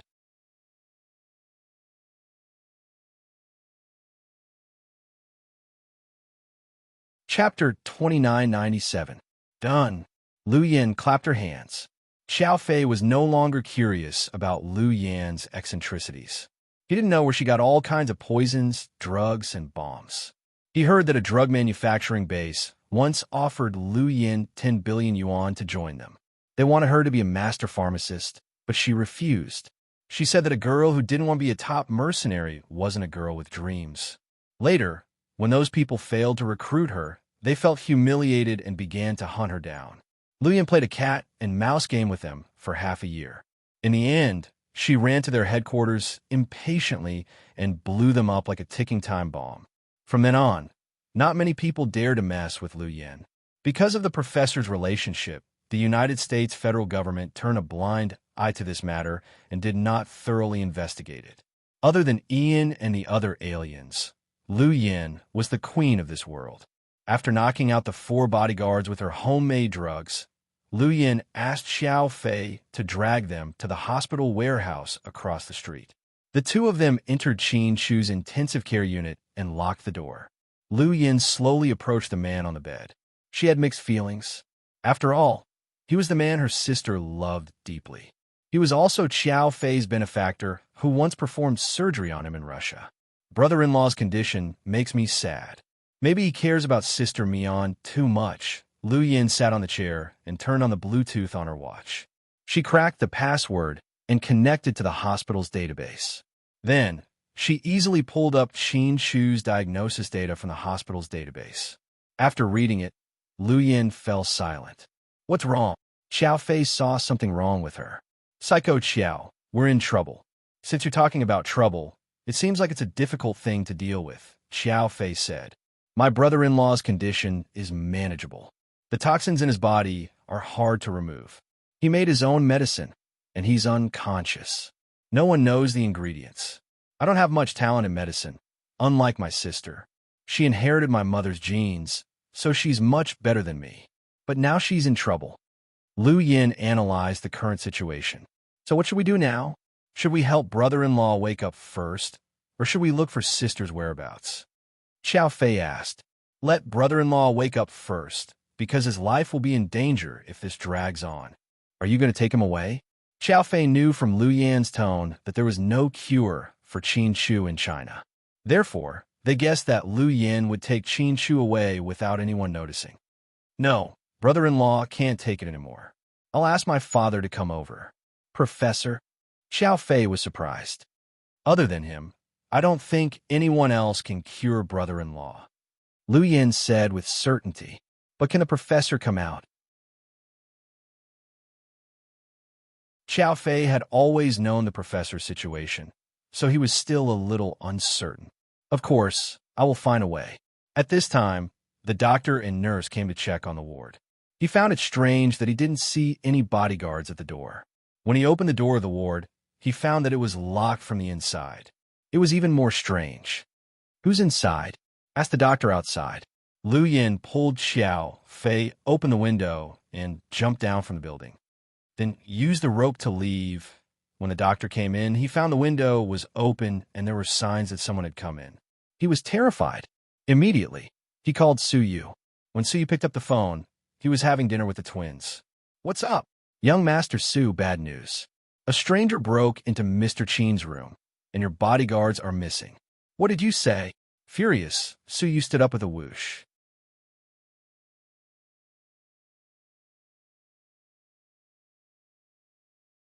Chapter 2998. Suyu couldn't sit still when he received a call from the hospital. Pudding, you guys eat first. I'm going out to do something. Suyu left the house in a hurry after a few bites. After Pudding and the others finished eating, they went back to their room to play. Maybe because they missed their mother, the two kids weren't in the mood to play, just like before. Lady Sue gave them a lot of fruits, but they weren't in the mood to eat. Sis, yeah. Pudding turned to look at her. I miss Mommy so much. Pudding didn't say anything. Sis, why hasn't Mommy come back yet? Daddy hasn't called us or come to see us. Pudding, who was in the dark, was a little depressed as the older sister. Pudding was more sensible and took on more responsibilities. She reached out her chubby little hand and patted her sister's head. Good girl, Mommy will come back. Daddy will find her for sure. But I'm not sure. We've been here for a few days. Daddy hasn't come to pick us up, which means Mommy hasn't been found yet. Huasiqian is a big bad guy. He's always thinking about Mommy. Will he take Mommy somewhere far away and not let her come back? Pudding bit her lip as tears welled up in her eyes. No. How can Huasiqian be better than Daddy? Don't be silly. We have to believe in him. Okay, I'll go take a shower first. When I come out, I'll have a video call with Gao Boyuan. Then, Pudding took her nightgown and walked into the bathroom. The Su family's housekeeper had prepared warm water for her. After Pudding went in, the housekeeper followed her in to help her wash up. Pudding stood alone in front of the window and looked into the distance, feeling very bad.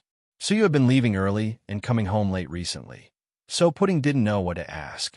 Last time at the hospital, Pudding also heard what Professor Luo said. The chances of Daddy waking up were very, very low. If Daddy didn't wake up, no one would go to find Mommy. Suyu's power alone was next to nothing. It wasn't that she didn't trust Suyu, but she wasn't sure. The two people who were the closest to each other, the most loved ones, ended up like this. She and Little Bean were fostered by the Su family. Although the Su family treated the sisters very well, the children still felt burdened in their hearts. No matter how good this place was, it wasn't home. Mommy, Daddy, I beg you, please come back quickly. Little Bean and I can't hold on any longer. We really, really miss you guys, Pudding said, choking with sobs. When Suyu went to the hospital, Lu Yin and Xiao Fei had already left without leaving a trace. Even the unconscious bodyguard couldn't remember what the girl who had drugged him looked like after waking up. When Suyu went to check the surveillance video, he was surprised to find that the video had been erased and he couldn't find any clues. Have you checked? Is there anything wrong with Qin Chu? Suyu looked at the doctor worriedly. No, young Master Su, don't worry. Mr. Qin's condition is normal. Maybe those people weren't in a hurry to make a move. That's amazing. They were able to infiltrate the military's defense system without anyone noticing. Then, they were able to drug my bodyguard. From the looks of it, they were prepared. We have to be extra careful, the doctor said. Did you find out what drug was used to drug my bodyguard? So you also wanted to know who the culprit was.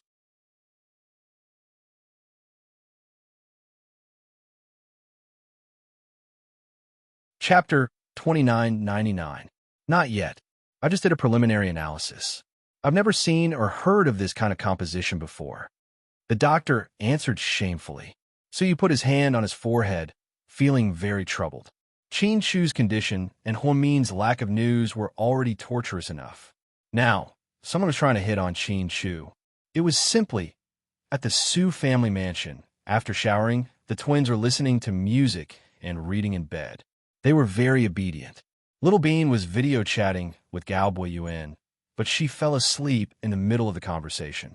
Pudding turned off the video chat. Pudding turned off Little Bean's cell phone and was about to go to the bathroom. She didn't even notice that the window had been opened. Pudding.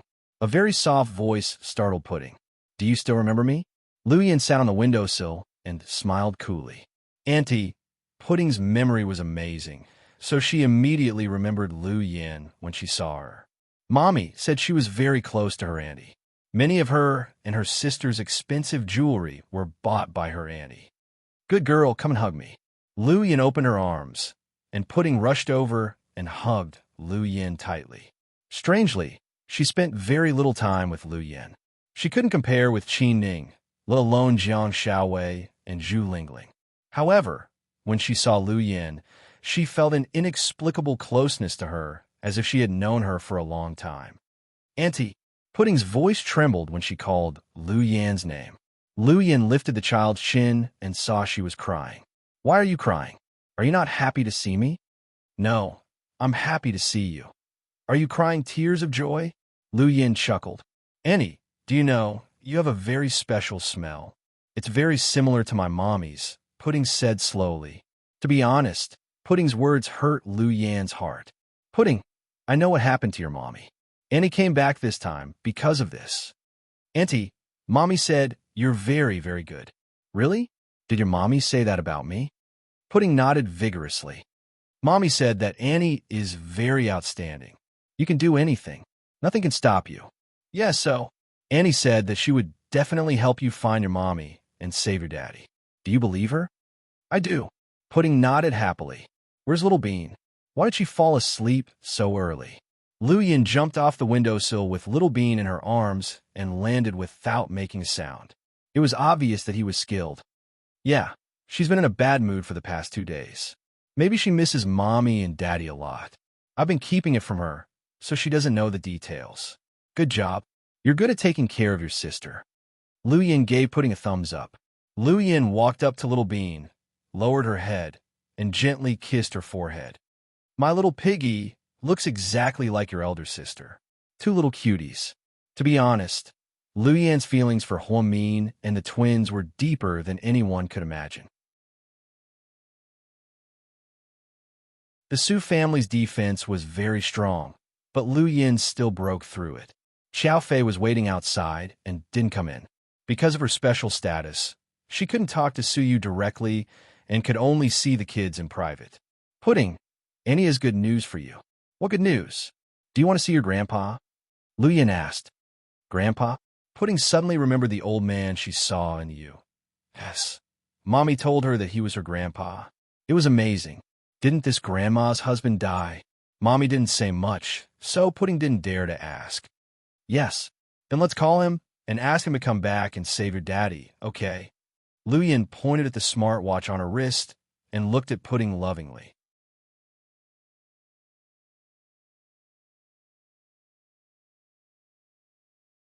Chapter 3000. Okay, Pudding didn't know how capable her grandpa was, but her auntie must have her reasons for saying so. Then, Lu Yin pressed the button on her watch. She heard the beeping sound of a phone call. Pudding was a little nervous. What's up? The professor's image appeared in front of her watch. He was wearing a white lab coat and a mask. Obviously, he was in a lab. Dad, look who this is. Lu Yin pointed the camera at Pudding's small body. The moment the professor saw the little girl, his sharp eyes softened. Is this Pudding or Little Bean? The professor asked lovingly. Pudding, why are you still standing there? Hurry up and greet him. Lu Yin nudged Pudding's arm and reminded her. The little girl called out sweetly, Grandpa. Hey, good. This is Pudding. She looks exactly like Little Bean. The professor had a bunch of photos of the children. He missed his granddaughter so much that he couldn't put into words. Once upon a time, he had always wanted to complete this plan as soon as possible. Then, he would come back early to see Huamian and the children. Grandpa, we're different. Little Bean is fatter than me. Pudding said, Ha, good. Grandpa will remember this. The fatter one is Little Bean, and the thinner one is Pudding. The professor laughed. Dad, this is Little Bean. Then, Lu Yin pointed the camera at Little Bean, who was sleeping like a little pig. Oh, she fell asleep. Yeah, Dad, aren't you curious why I came back? Lu Yin suddenly asked. Why did you go back? Ian hasn't dealt with you yet. You should be careful. The professor didn't want Lu Yin to come back. He didn't want Lu Yin to be with her sister because he didn't want to drag Huamin down with her. He didn't want to disrupt their normal lives. Dad, something happened here. My sister was dragged off a cliff, and we don't know if she's dead or alive. My sister's husband was so shocked by what happened that he vomited blood and fainted. What did you say? The professor was shocked. Dad, I'm telling you the truth. Time is precious, and to prevent that despicable Ian from tracking my phone signal, I'll make it short. I'm sending Chin Chu's medical record to your email. You'll understand once you read it. Okay. After that, the professor was about to hang up the phone. Lu Yin dragged Pudding to the camera again. Wait, Dad. Pudding has something to say to you. Normal kids would be dumbfounded by Lu Yan's impromptu act. But Pudding wasn't an ordinary child. She was a child prodigy who had inherited the powerful genes of her parents. Pudding looked at the professor with her big watery eyes and said word by word, "Grandpa, I beg you, please come back and save Daddy. We can't lose him. If Daddy is alive, he can help us find Mommy. Little Bean and I don't want to become wild children without parents." The professor almost burst into tears when he heard that. Her heart was as sad as it could be, especially when she looked at the innocent eyes of the child. "Don't worry, child. Leave it to me." The professor could not stand his granddaughter's pitiful look. Hearing the professor's words, Lu Yin immediately said, "Dad, you agreed? Then you should arrange for him to return as soon as possible. Brother-in-law's condition is very serious. That's all." Then, without giving the professor a chance to speak, Lu Yin hung up the phone. Then, Lu Yin looked at Pudding and smirked. "Not bad, girl. You reacted quickly." "Auntie, Grandpa, can you really save Daddy?" Pudding asked seriously.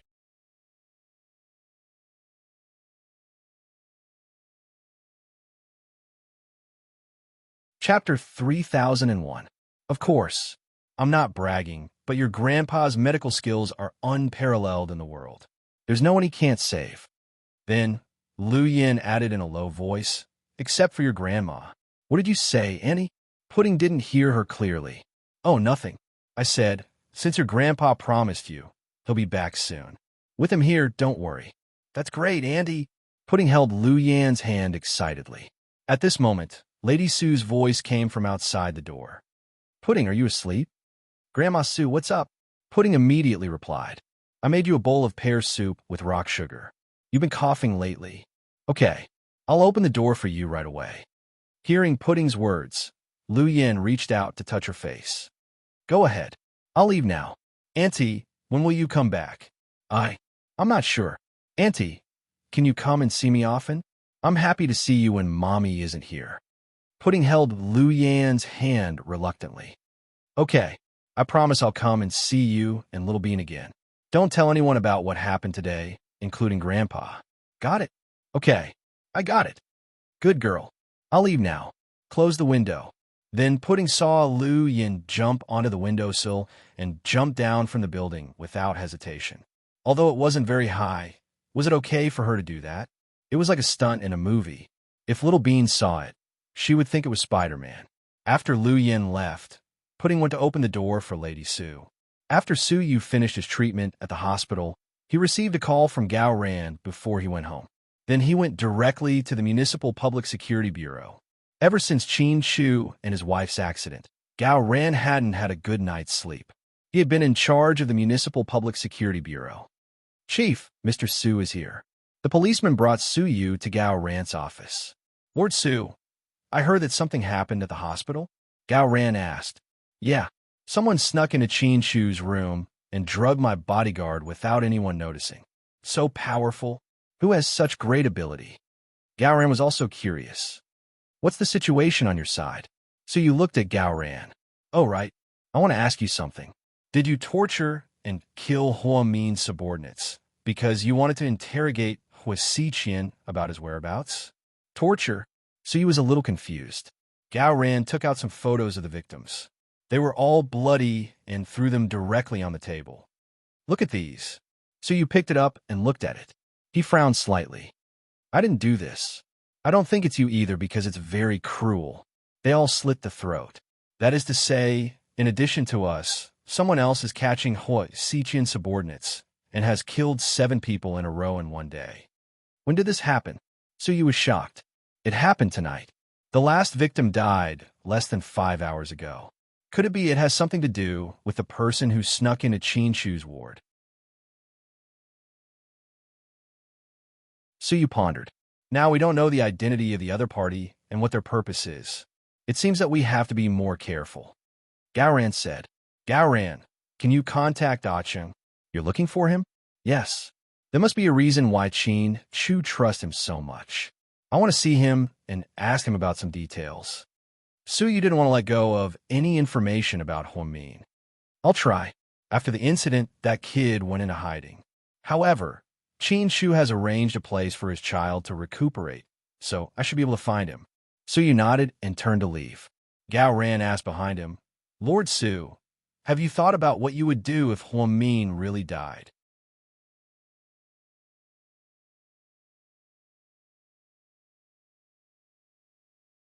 Chapter 3002. To be honest, I don't believe Huamin is dead. Then, Suyu turned around and left. Gaoran admired Suyu's obsession with Huamin. It was almost as strong as Qin Chu.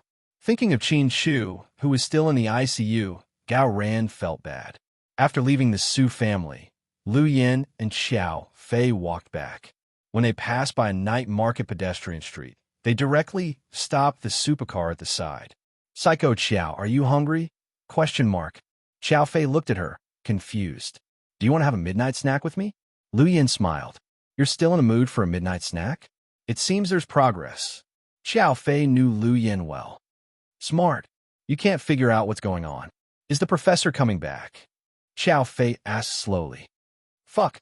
Did you eavesdrop on my phone call? Lu Yin was anxious. I'm sorry. I was standing guard upstairs and was thousands of miles away from you. How could I hear your phone call? How did you guess so accurately? I know you well. Xiao Fei looked calm. You're almost as good as the worm in my stomach. You actually guessed it. It's not hard to guess. The only person who can save Qin Chu is the professor. Xiao Fei sighed. It's my fault for not being a good student. I was only interested in explosives. If only I was like my sister and had the talent to save people. Unfortunately, I've only been able to kill people since I was young. I can't save people, okay. Aren't you hungry? Do you want to go? Xiao Fei opened the car door. Xiao Fei and Lu Yin sat at a roadside stall. There were all kinds of Xinjiang meat skewers, fried chicken legs, and grilled squid. Lu Yin had always loved food. Since she was back in China, she ate until she was full before leaving. Paul had prepared an exquisitely decorated mansion for Lu Yin and Xiao Fei. Both of them were exhausted. As soon as Lu Yin came back, she did a lot of big things. He had killed so many of Hua Xiqian's men and kidnapped Yin Ruashi. None of them were not earth-shattering. Xiao Fei knew that Lu Yin suffered the most when Huamin got into trouble. She always felt guilty that she didn't meticulously arrange more people to come over. Otherwise, her sister wouldn't have encountered such a calamity. Lying on the big, soft bed, Lu Yin still couldn't fall asleep. Sis, I'll find you. I won't give up, Lu Yin said. The next morning, Lu Yin got up early and had a quick bite with Xiao Fei before driving out. They sped all the way to the top of Yuewang Mountain. Today, Lu Yin was wearing a navy blue mid-length trench coat with her long hair hanging loose. At the top of the mountain, Lu Yin squatted down to check a few spots. According to those people's testimonies, this is where my sister was killed. I think, Lu Yin said. Yes, but it's really high up here. If Sister Mian falls from this height, her chances of survival are slim, Xiao Fei analyzed. Ba, don't jinx it. I'm not jinxing it. I'm just stating the truth. You have a lot of combat experience. Tell me, am I right? Of course I'll check it myself. I won't believe anyone's words. Lu Yin stood at the edge of the cliff at the top of the mountain and looked down at the churning sea. About 5 seconds later, she leaped into the air. Yin. Xiao Fei's heart almost jumped out of his chest. Lu Yin had jumped off the cliff without warning. Even if he wanted to stop her, it was too late. Xiao Fei watched as Lu Yin jumped down without hesitation. You're tuning in to the Romance Rendezvous YouTube channel. We're so grateful for your support, and don't forget to subscribe to join us on this incredible journey through captivating stories. Your generosity through donations truly makes a world of difference, as it's the primary source of revenue that allows me to expand and enhance this channel for you. Thank you from the bottom of my heart for being a part of this adventure.